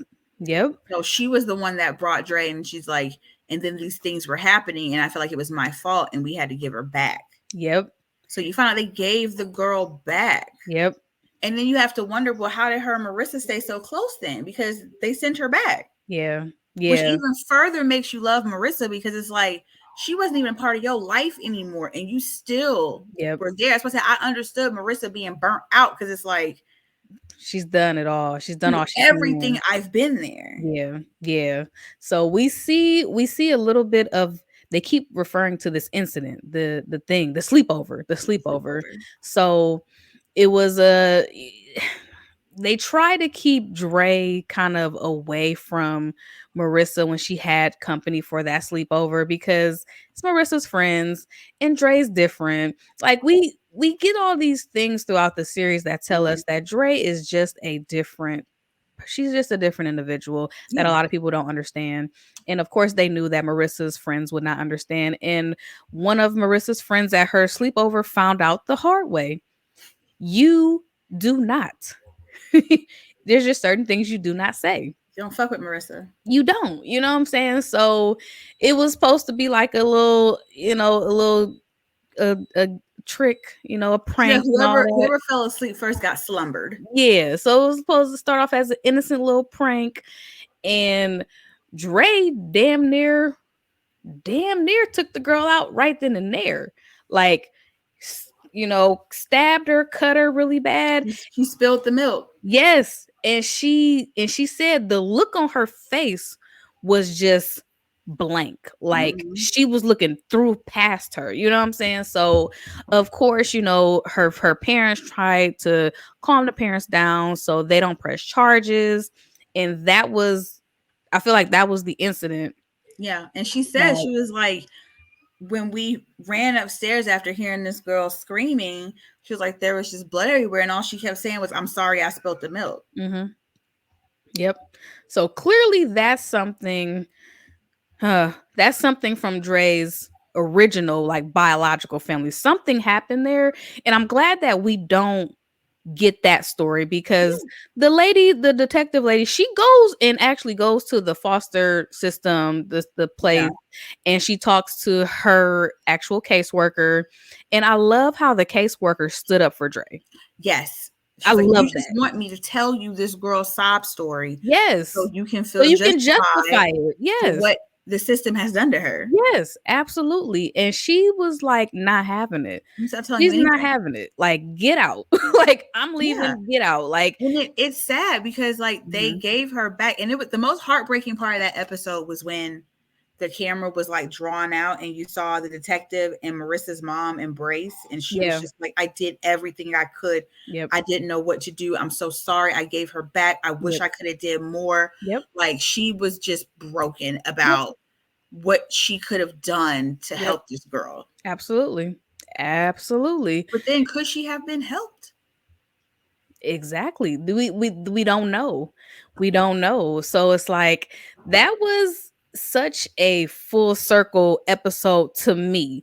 Yeah. And once, the detective start cracking the case even more down, she got to where, like, okay, she was last saw storming the stage at a Naja concert. Yeah, she's like, she goes by Tony now. Yep, that was the last she's seen, and they show like a clip of somebody rushing the stage, and then we get to like, okay, if you know the whereabouts of this person, call this number, and then we see a kind of shot to Donald Glover talking about this show, and I'm like, all right, so I gotta research this because is this a true story? Yeah, Like, and she says, like, okay, they've got her in custody. We're gonna get down there and see if we can talk with her. So you get the idea that she rushed the stage and she's been arrested. Yep. So there we go. So that's the end of the spree. That's the end of it. So we think. So you think. Yeah. But like I said, Dre is an unreliable narrator. Absolutely. We're seeing only one side, and I don't even think we're really seeing, because people are so up in arms about how it ended. And I'm like, but if you follow your context clues of writing and you have an unreliable narrator, you understand that like the end of it isn't real. It's not, none of it's real. None of it's real. And now we just have to decipher when exactly was the point where, okay, we are entering this ain't real no more. I think we entered this ain't real for real, this last episode, I think this was the episode where we saw her completely disassociate herself from life. Because we get to episode 7 and she's in Atlanta, right? So this is before she gets arrested. Detective is telling you, all right, she's gotten arrested. Donald Glover's like, yeah, we're gonna do this series about the girl who stormed the stage or whatever. So this is just the end piece. So it's over by this point. Part 6, it's all been over. Right. So you're backtracking to what led her to get arrested. So she's back in Atlanta because she dumbass is just gonna go back, but she's a different person now. So now she has no phones. Right, because she doesn't have Marissa's phone, she doesn't have her phone. And now she is Tony, so she's a lesbian. She's cut her hair real short. She's wearing baggy pants. Hanging out outside the club, and this girl is like harassing the food truck vendor trying to get some food, and her friend comes out to like get her. Like this bitch is like eating food out the garbage. Like that's I was like, I know somebody that's been like that. I know it wasn't you, but we know who's like that at the bar. So, okay, reasons why I started keeping my ass at home because I couldn't deal with that shit. I was Rashida and Rashida was me. I can't mom nobody no more at all. Okay? Oh, she was a train wreck. Had too many of those nights. So her Uber shows up and the girl's so drunk that he tells Rashida like, she's not getting in my car. You at all. So she's like, we're fucking stranded. And Tony is like, well, I can take you home. And at first she's like, I know that's not going to happen. But this girl is so damn drunk that she's just like, fuck, I need to get her home. So Tony takes Rashida and her roommate home. And the roommate is behind them. You see the roommate stumbling drunk. Drunk. They're just talking like everything's cool. She was a hot mess. I appreciate that. Not everybody would do that. That's so cool of you. Blah, blah, blah. You seem really nice. Like they're like kind of hitting it off, You get the vibe that like Rashida doesn't care, like she's fluid, you know what I mean? Goes both ways. And Dre is full-blown lesbian now. Now it's alluded to in part 6 by Marissa's mom that they always knew that Dre was quote unquote funny. And they were concerned about her around the other girls and around Marissa. Because they thought that she was gay. Right. That's something we didn't speak about, is that Dre's sexuality was alluded to as a child as being gay. Which is why her seducing men is so easy for her, because she doesn't have any emotional feelings towards men. So she's really liking Rashida. Like they're really hitting it off, and the roommate's behind them in the peripheral, drunk as fuck. To the point where the roommate takes all their clothes off behind them. I was like, oh my gosh. Butt ass naked. And then she face plants. So they get her in the house and Tony's got like blood all over him. Which is like, okay. And they get her in the bathtub and he's like, you're not going to help your friend? She's like, that's not my friend. That's my roommate. And if this bitch isn't okay, I don't get to make the rent. Exactly. Boom. He just left her in the bathtub, like by herself. Like, ma'am, she could have a concussion. Girl. Ugh, anything. Ugh. Right? So, and like Tony's got like the full like baggy clothes on. Like the fro was immaculate. The shape up was immaculate. And she's like, well, give me your phone number. She's like, I ain't got no phone. But Rashida's like kind of into her, whatever, Right. That mysteriousness of her. Yeah, like, they talk about like music and stuff, and she's like, I love Nyjah, and Rashida's like, I cannot stand Nyjah. And you think that this would be the end, but no. I feel like Dre was like, no, I like her. She'll come around. I think Dre fell into the trap that we all fall into of like, well, they'll come around. Right. The police, find the car with the blood stain in it because she's got a new whip now. Right. And Rashida even says like another new car. He said like 3 cars in like a month. Right. So they start a relationship and it's going good. And like Tony looks happy. Tony was so comfortable. When we've seen Dre be so awkward the whole entire series. Yeah, this was the most normal. Yes. She seemed this is who she is. Like she seemed very comfortable in who she was and her identity. Now, mind you, throughout this whole ordeal, this woman still has no job. She's still scamming. Right. And Rashida, like, of course, she moves in with Rashida. And Rashida's paying the bills. And they go to meet Rashida's parents. Now, she goes to try to get flowers. but her card gets declined. Mm-hmm. Right. And Rashida's like, did you get the flowers? And she's like, nah, I forgot or whatever. And Rashida's annoyed, but she lets it go. So they go meet her parents. And her mom is Cree Summer, which I thought was so funny because she played that character in this last season of Atlanta. Yep. So I wonder if it's a crossover type of thing because they're in Atlanta in this show too. Yeah. I didn't think of that. Right. So she meets the parents and like they are so open and loving and warm, and they accept Tony. Like even when they ask, like, well, what do you do for work? And Tony's like, I'm in between jobs right now. Yep. And Rashida's like, but you know, he always has money. He always is working, so I'm not worried about it. The parents are like, okay, cool, we get it. Get your hustle on. Cool. Like they were so cool. And like even when they asked about like her family, she's like, well, I don't have any parents. Like, you know, I'm from Texas. Right. They're talking about Texas barbecue, and they're just hitting it off. And she's like, well, I don't have any parents. Yeah. And you see her kind of like shut down a little bit, and Rashida's mom comes over to her. Yeah. And it was an awkward moment because she grabs her hand and Dre like Tony like kind of reached back because you can tell Tony hasn't had that type of like physical interaction with people. Right. And she's like, I'm so sorry that happened to you. And I can tell you've had a hard life. Yes. But it's going to be okay. Yes. She really embraced her. Like we like, don't be a stranger. Like, come like, don't be ashamed of your past. Yes. We all have one. It's going to be okay. Yep. And she even tells Tony, like, my daughter does not bring anybody home. Mm-hmm. So you must be very special, which means I'm going to treat you this way. The dad was real cool. They hooked him up with food to take home. Like, just so accepting of Tony, the situation, everything. Because, you know, usually you tell parents you ain't got no job. Man, it's gonna be a problem. I was looking at her like, damn, girl, you about to ruin your shot, your chance. Right? No problems whatsoever. So like at this point, her. Yes, they really loved her. Tony and Rashida are cuddling, and Rashida's like, you know, you didn't tell them about your sister. And she's like, yeah, I know. And she's like, you know, you can talk about her whenever you want to. It's okay with me. Yeah. And Tony's just so overcome with just love and emotion. And you, once again, you're just like, okay, he's at peace. Yep. He's gonna be okay. Yep. He finally found somebody that gets him and isn't judging him, just like Marissa didn't. Exactly. That bookend of I found another person that's going to love me no matter how fucked up I am. And at the end of the day, there's not a person on this planet that can't identify with that feeling of I just want someone to love me no matter how fucked up I am. Right. I'm sorry, I'm about to get choked up because that really hit for me. Yes.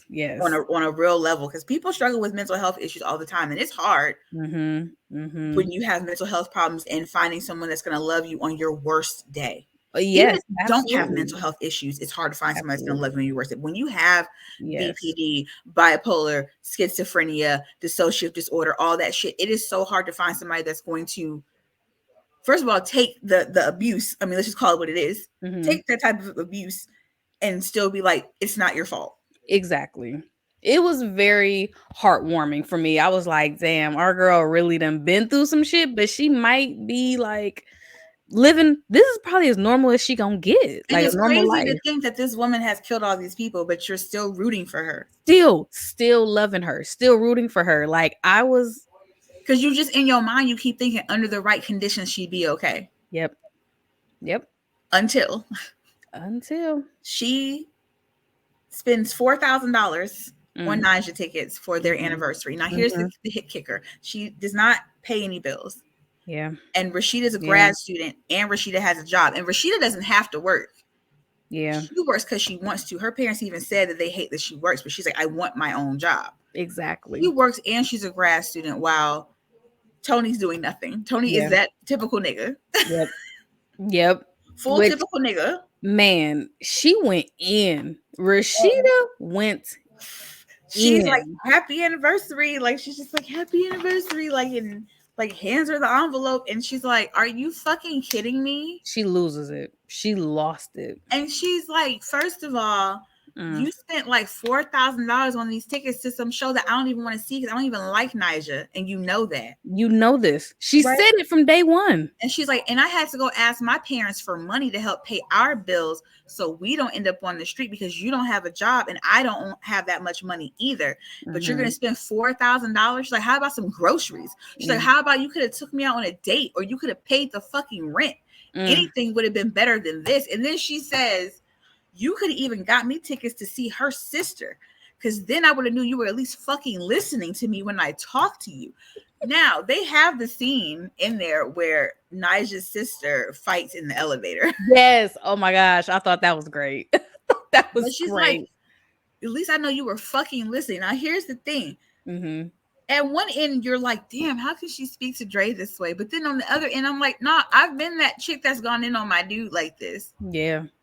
Yeah. It was just that one last thing of like, all right, now you really don't get it. Now I'm about to, like, I already been holding it in on going off on your ass. Boom. And now you just did this shit. Boom. Okay. And I felt her when she was like, I had to ask my parents for money. Yep. Like, that shit is fucking Humbling? embarrassing. Yes. When Because you got a nigga and you got to go ask your family for money. listen. Oh, Now, I, on the other hand, have never had that. I've heard things, yeah. but I've never had the family to go ask for money when my nigga wasn't shit. So Mhm. I just kind of had to make it work. But I Yeah. get the embarrassment. Embarrassing. Hella embarrassing. Especially when you know, and it's even worse. It'd be different if like the parents didn't like Tony, but the parents actually like Tony. Yep. So they probably like. So you know, Sure. there's been some talks of like, well, why isn't Tony helping? Exactly. Right? Like anybody would have that question. Exactly. And she's going off, and she takes the tickets and puts them in her coat pocket. And it's sad because like she has that blank Drea face. Yeah. And you know she's not there. Yeah. And she's like, you've got that stupid look on your face, like you don't know what I'm saying to you. Yep. And stop looking like a victim, like you want someone to come save you, like just saying all of the things that you should not say to someone who's dealing with some triggering disturbances. Man. And she sits on the couch and like Dre just chokes her. Yeah. And not just choking her, but choking her and crying and saying, I love you. And I just wanted to share Naja with you. Yes. Share oh my gosh. this with that you. Oh, that was that I can only imagine that was a rough scene for them.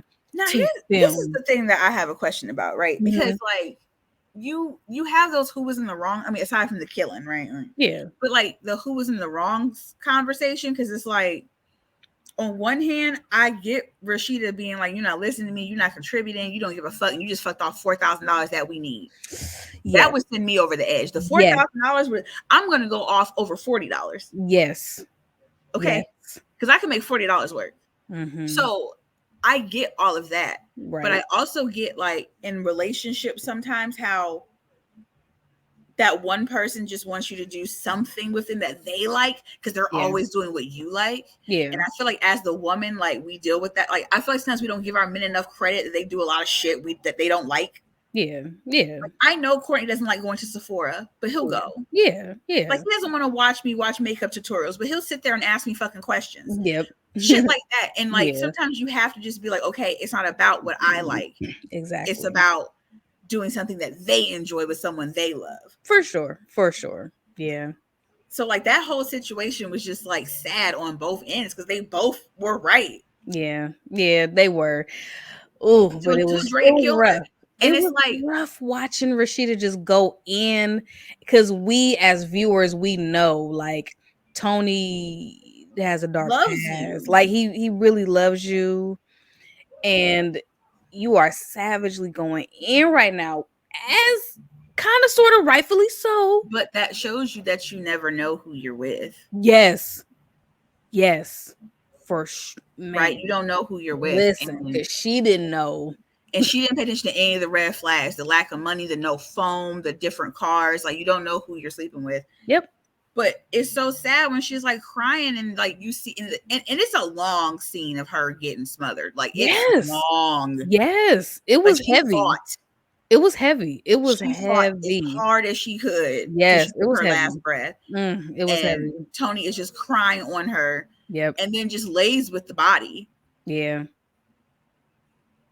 And I feel like that was like I feel like that was the true sign that like like Tony lost all the humanity in the world. Like it was no longer in them, right? To kill something you love. Yeah. And two, that we are now turning into the real unreliable narration. Yeah, because I don't think after her burning the body, I don't think anything was that happened. I don't think that Yeah, happened. she burns the body, Yeah. and then and she's watching the body burn, and she's crying, and then she realizes the tickets were in her pocket.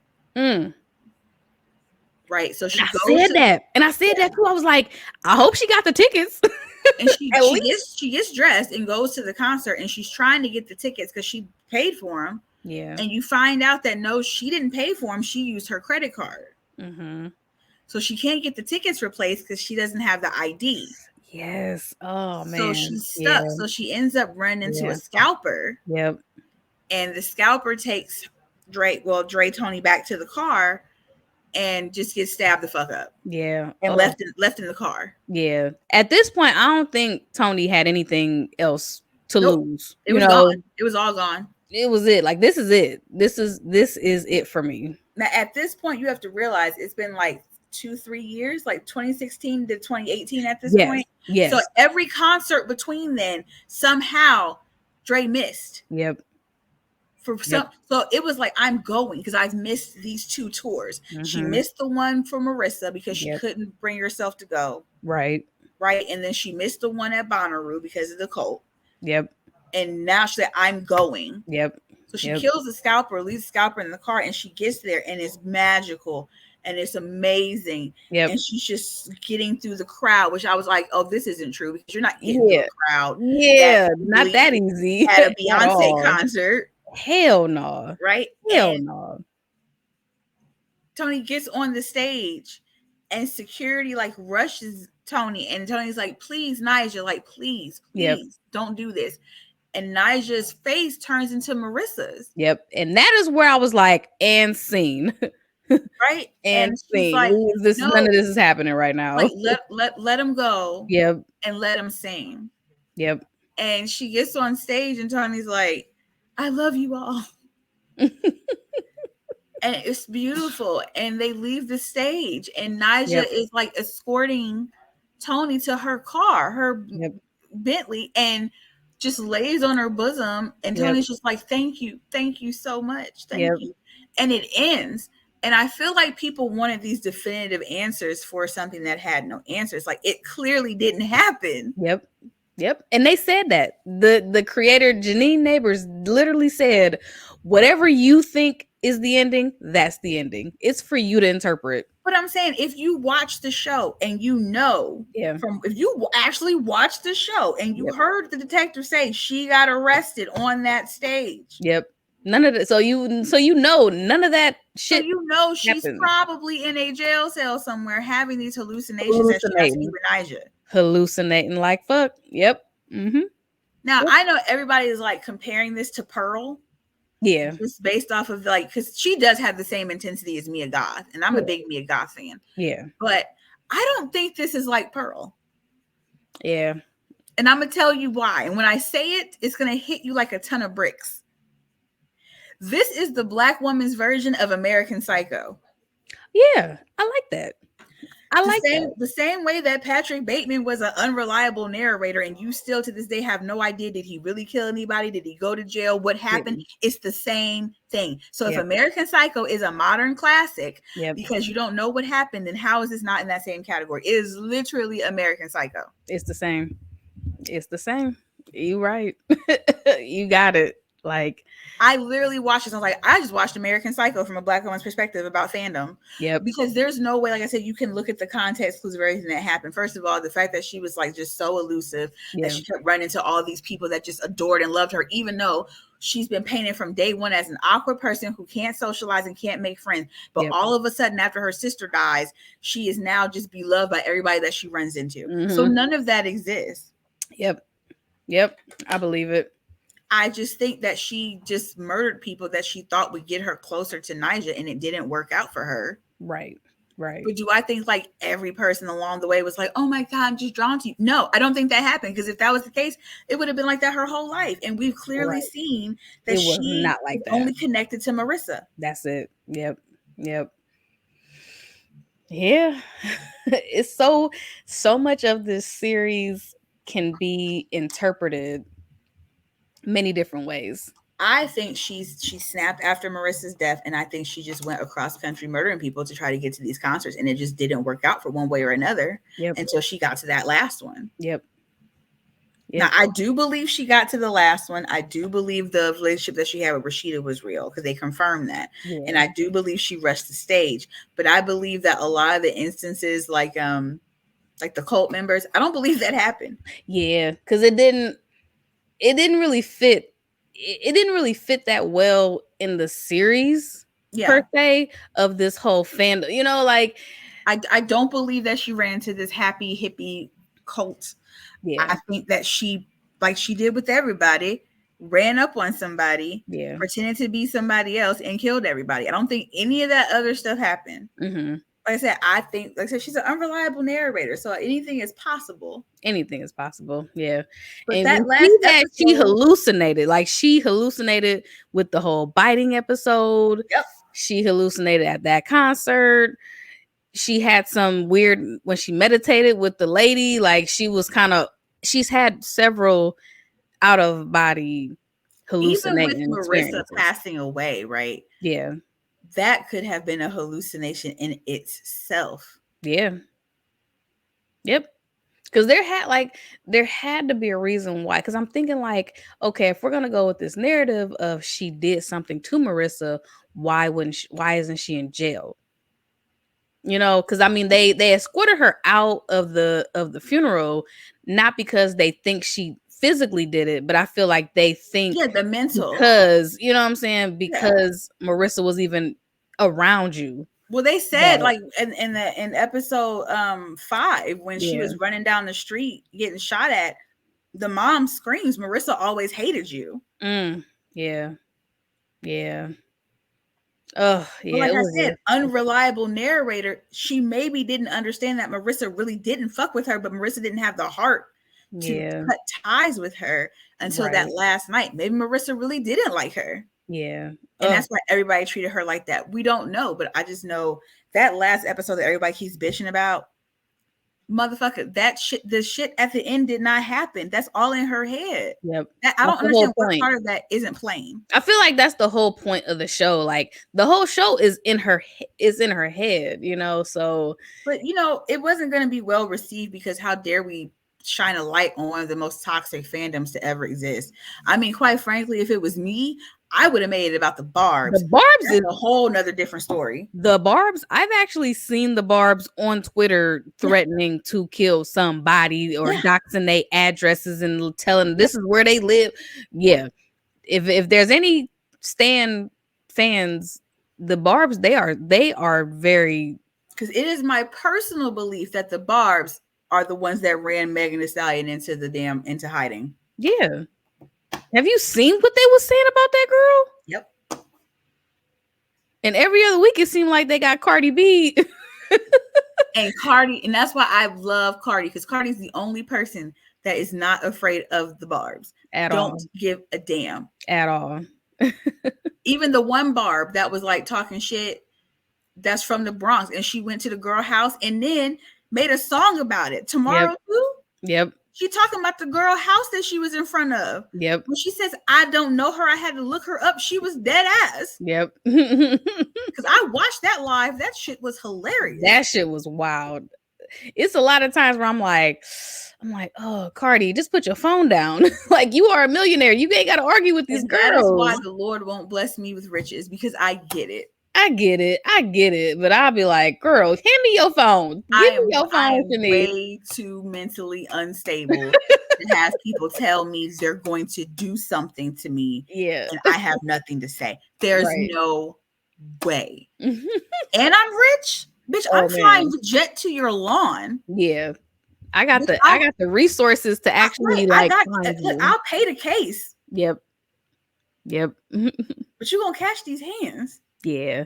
I like how, you know, a lot of people who didn't get this show, they kept saying like, oh, I ain't saying nothing about Beyonce fans. When you really look at the show, it didn't focus that much on Beyonce or Naja. You know what I'm saying? It didn't focus. Every episode wasn't about toxic fan culture. No, it was just about this woman who happened to love this artist that it was the catalyst. It had a lot of people on Twitter interacting. It was the catalyst. Yeah. But the real story is this is the only thing that brought me and my sister together, and Yep. I have to hold on to it forever at any Absolutely. cost. Absolutely. Because Even the clip of Marissa saying she's our queen, we Yep. have to protect her at all costs. Like Yep. that's all it was about. It was about this is the only link that I have to this person that loved me and I love them, and I'm gonna Yep. keep it going. Yep. It's all I have. Yep. Because something I hold this. There's a more sadder story in her upbringing, and that had to be the reason why she clinged to Marissa so hard. And then when she lost Marissa, she clinged to Nyjah that hard too. I mean, it could be as detailed as she did something to somebody else and got put in foster care, or it could be as simple as this shit's genetic. Yep. I mean, the scope is so broad on that. Why do people do half the shit they do in this world? Yep. And that's where the conversation like should be. But like when they said falling through the cracks. Yep. It happens, especially with Black and brown women. We fall through the cracks with our mental health, with our physical health, right? With our jobs. Yes. We are overlooked, underappreciated, and non-cared for. Every time. How many stories about Black girls and Black women that are missing and you never hear about them at all? Yep. So yeah, it was I definitely enjoyed all the messages. Yeah, I definitely enjoyed this. I think Dominique Fishback is a powerhouse. Yeah. I'm looking for more dramatic roles from her. Yeah. And I mean, she sold it. She sold it, and I will never unsee Dre now. Yeah. Yeah, that's going to be her, like when you look her Wikipedia up. Yeah. She's going to be Dominique Fishback, best known as. Plus the hairstyles were slaying. Yes. Yes. I love that her hair was natural most of the show.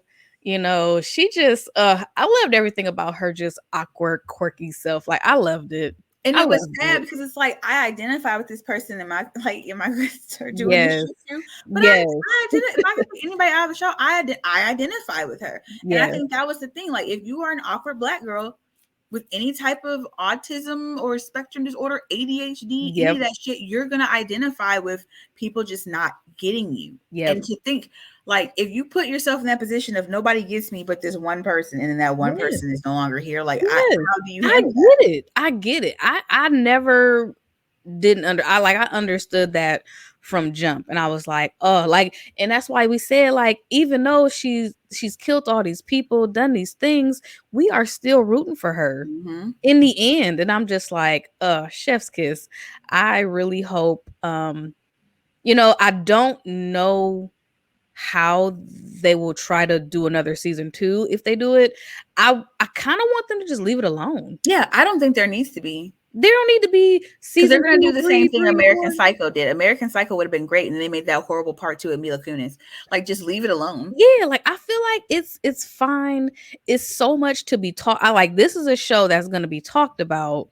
The only way you could do it is if every season was a different stand. A different stand. Yes. Next season they should do the Barbs. they should absolutely do the Barbs. Like because you have to do like a different, if you're gonna do the swarm thing, it's gotta be a different member of the hive. Yes. But I think that I really want someone to do the Barbs. And I'm gonna tell you why that's not gonna happen. Because unlike Beyonce, who's a class act and a lover of art, right, and interpretations, because you know for a fact she had to sign off on this. Yeah.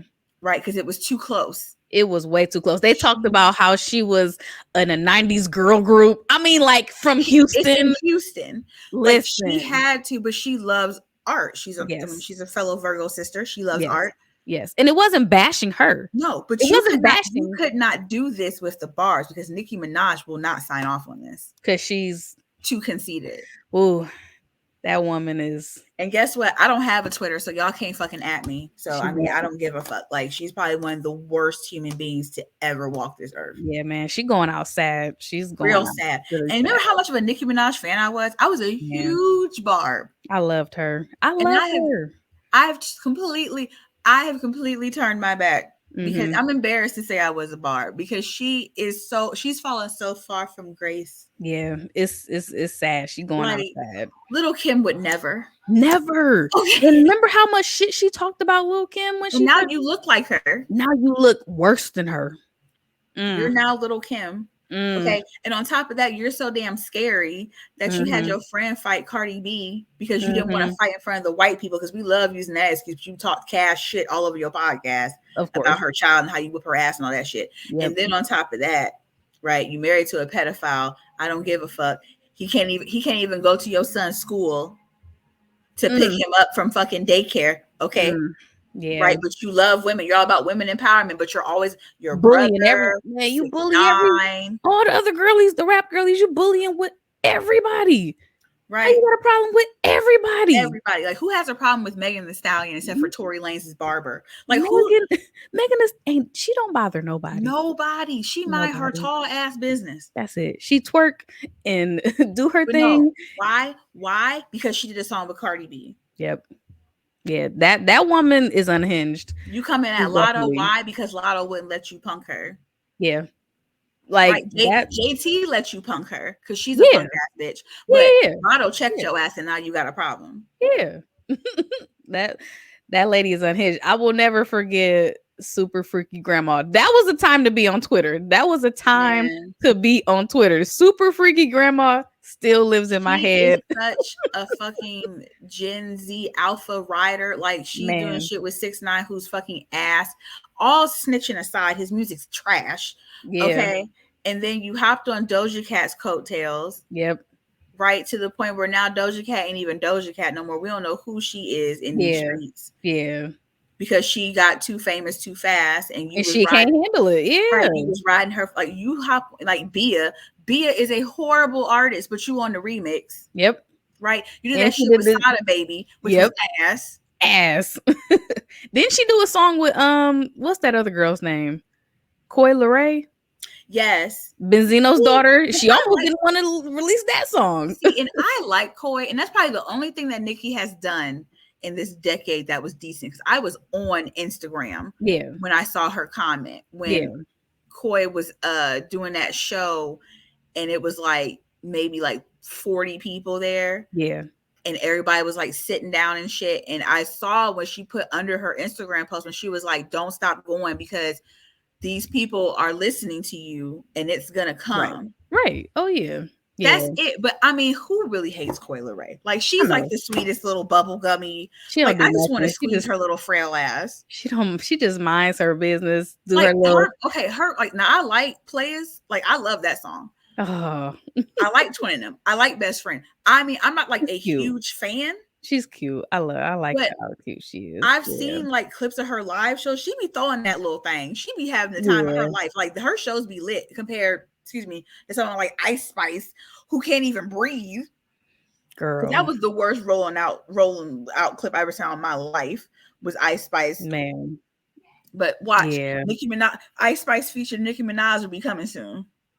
Like, she just wants to be on people who cannot out rap her. Anybody that has real bars. Yeah. And Cardi don't even have bars. Everybody knows Cardi don't write her music. Cardi's just fun. Right. That's it. Cardi don't even act like she write her own shit. She's like, I don't write this shit. I'm just doing my thing. That's it. Yeah. So why is she a threat? Right.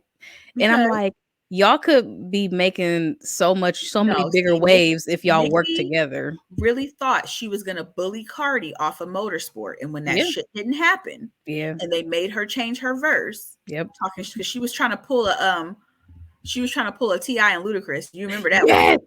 She was trying to pull a T.I. and Ludacris, and Quavo was like, "No, ma'am, no, ma'am, change this." Yep. You're not doing that. You see, y'all wasn't like the younger generation. Y'all wasn't around for the Ludacris and T.I. on the same song. Man, that Young Buck song. Because I don't care what nobody say. Man, Luda ate T.I. up. Man, on that man. day. Okay?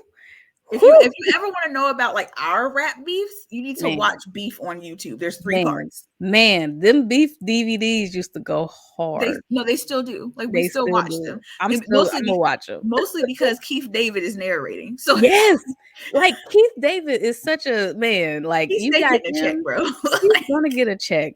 Oh my gosh! But yeah, we No, gotta I end feel this. like We Swarm we should. going on 2 hours. I know, but I do. I feel like if Swarm is going to continue, you're gonna have to.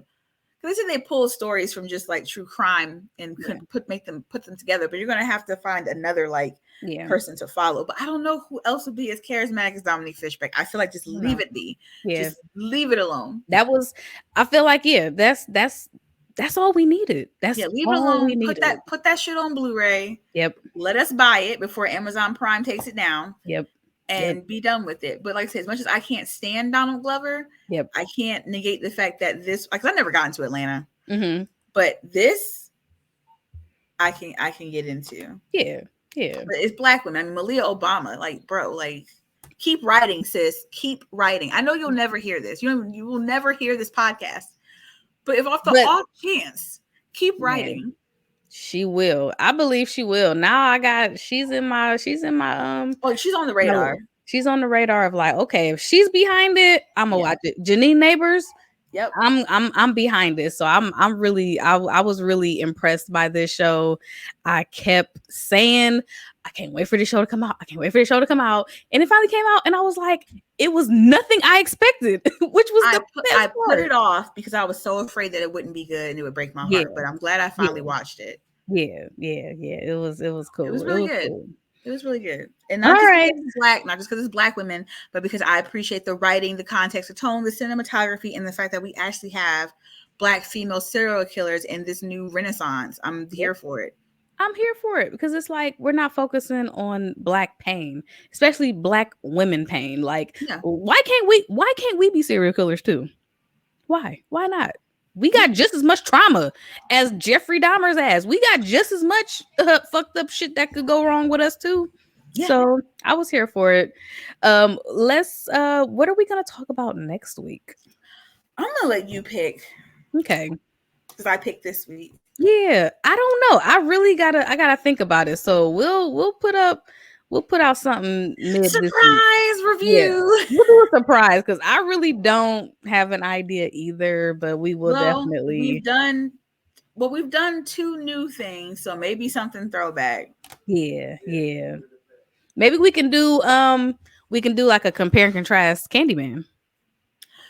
I'm with that. We could do a compare and contrast the original to the remake because I love the remake. Yes, and I'm waiting for Nia DaCosta to do something else. I feel like people were too harsh on the new Candyman, and I hope that doesn't discourage her because I am a big fan. Yep.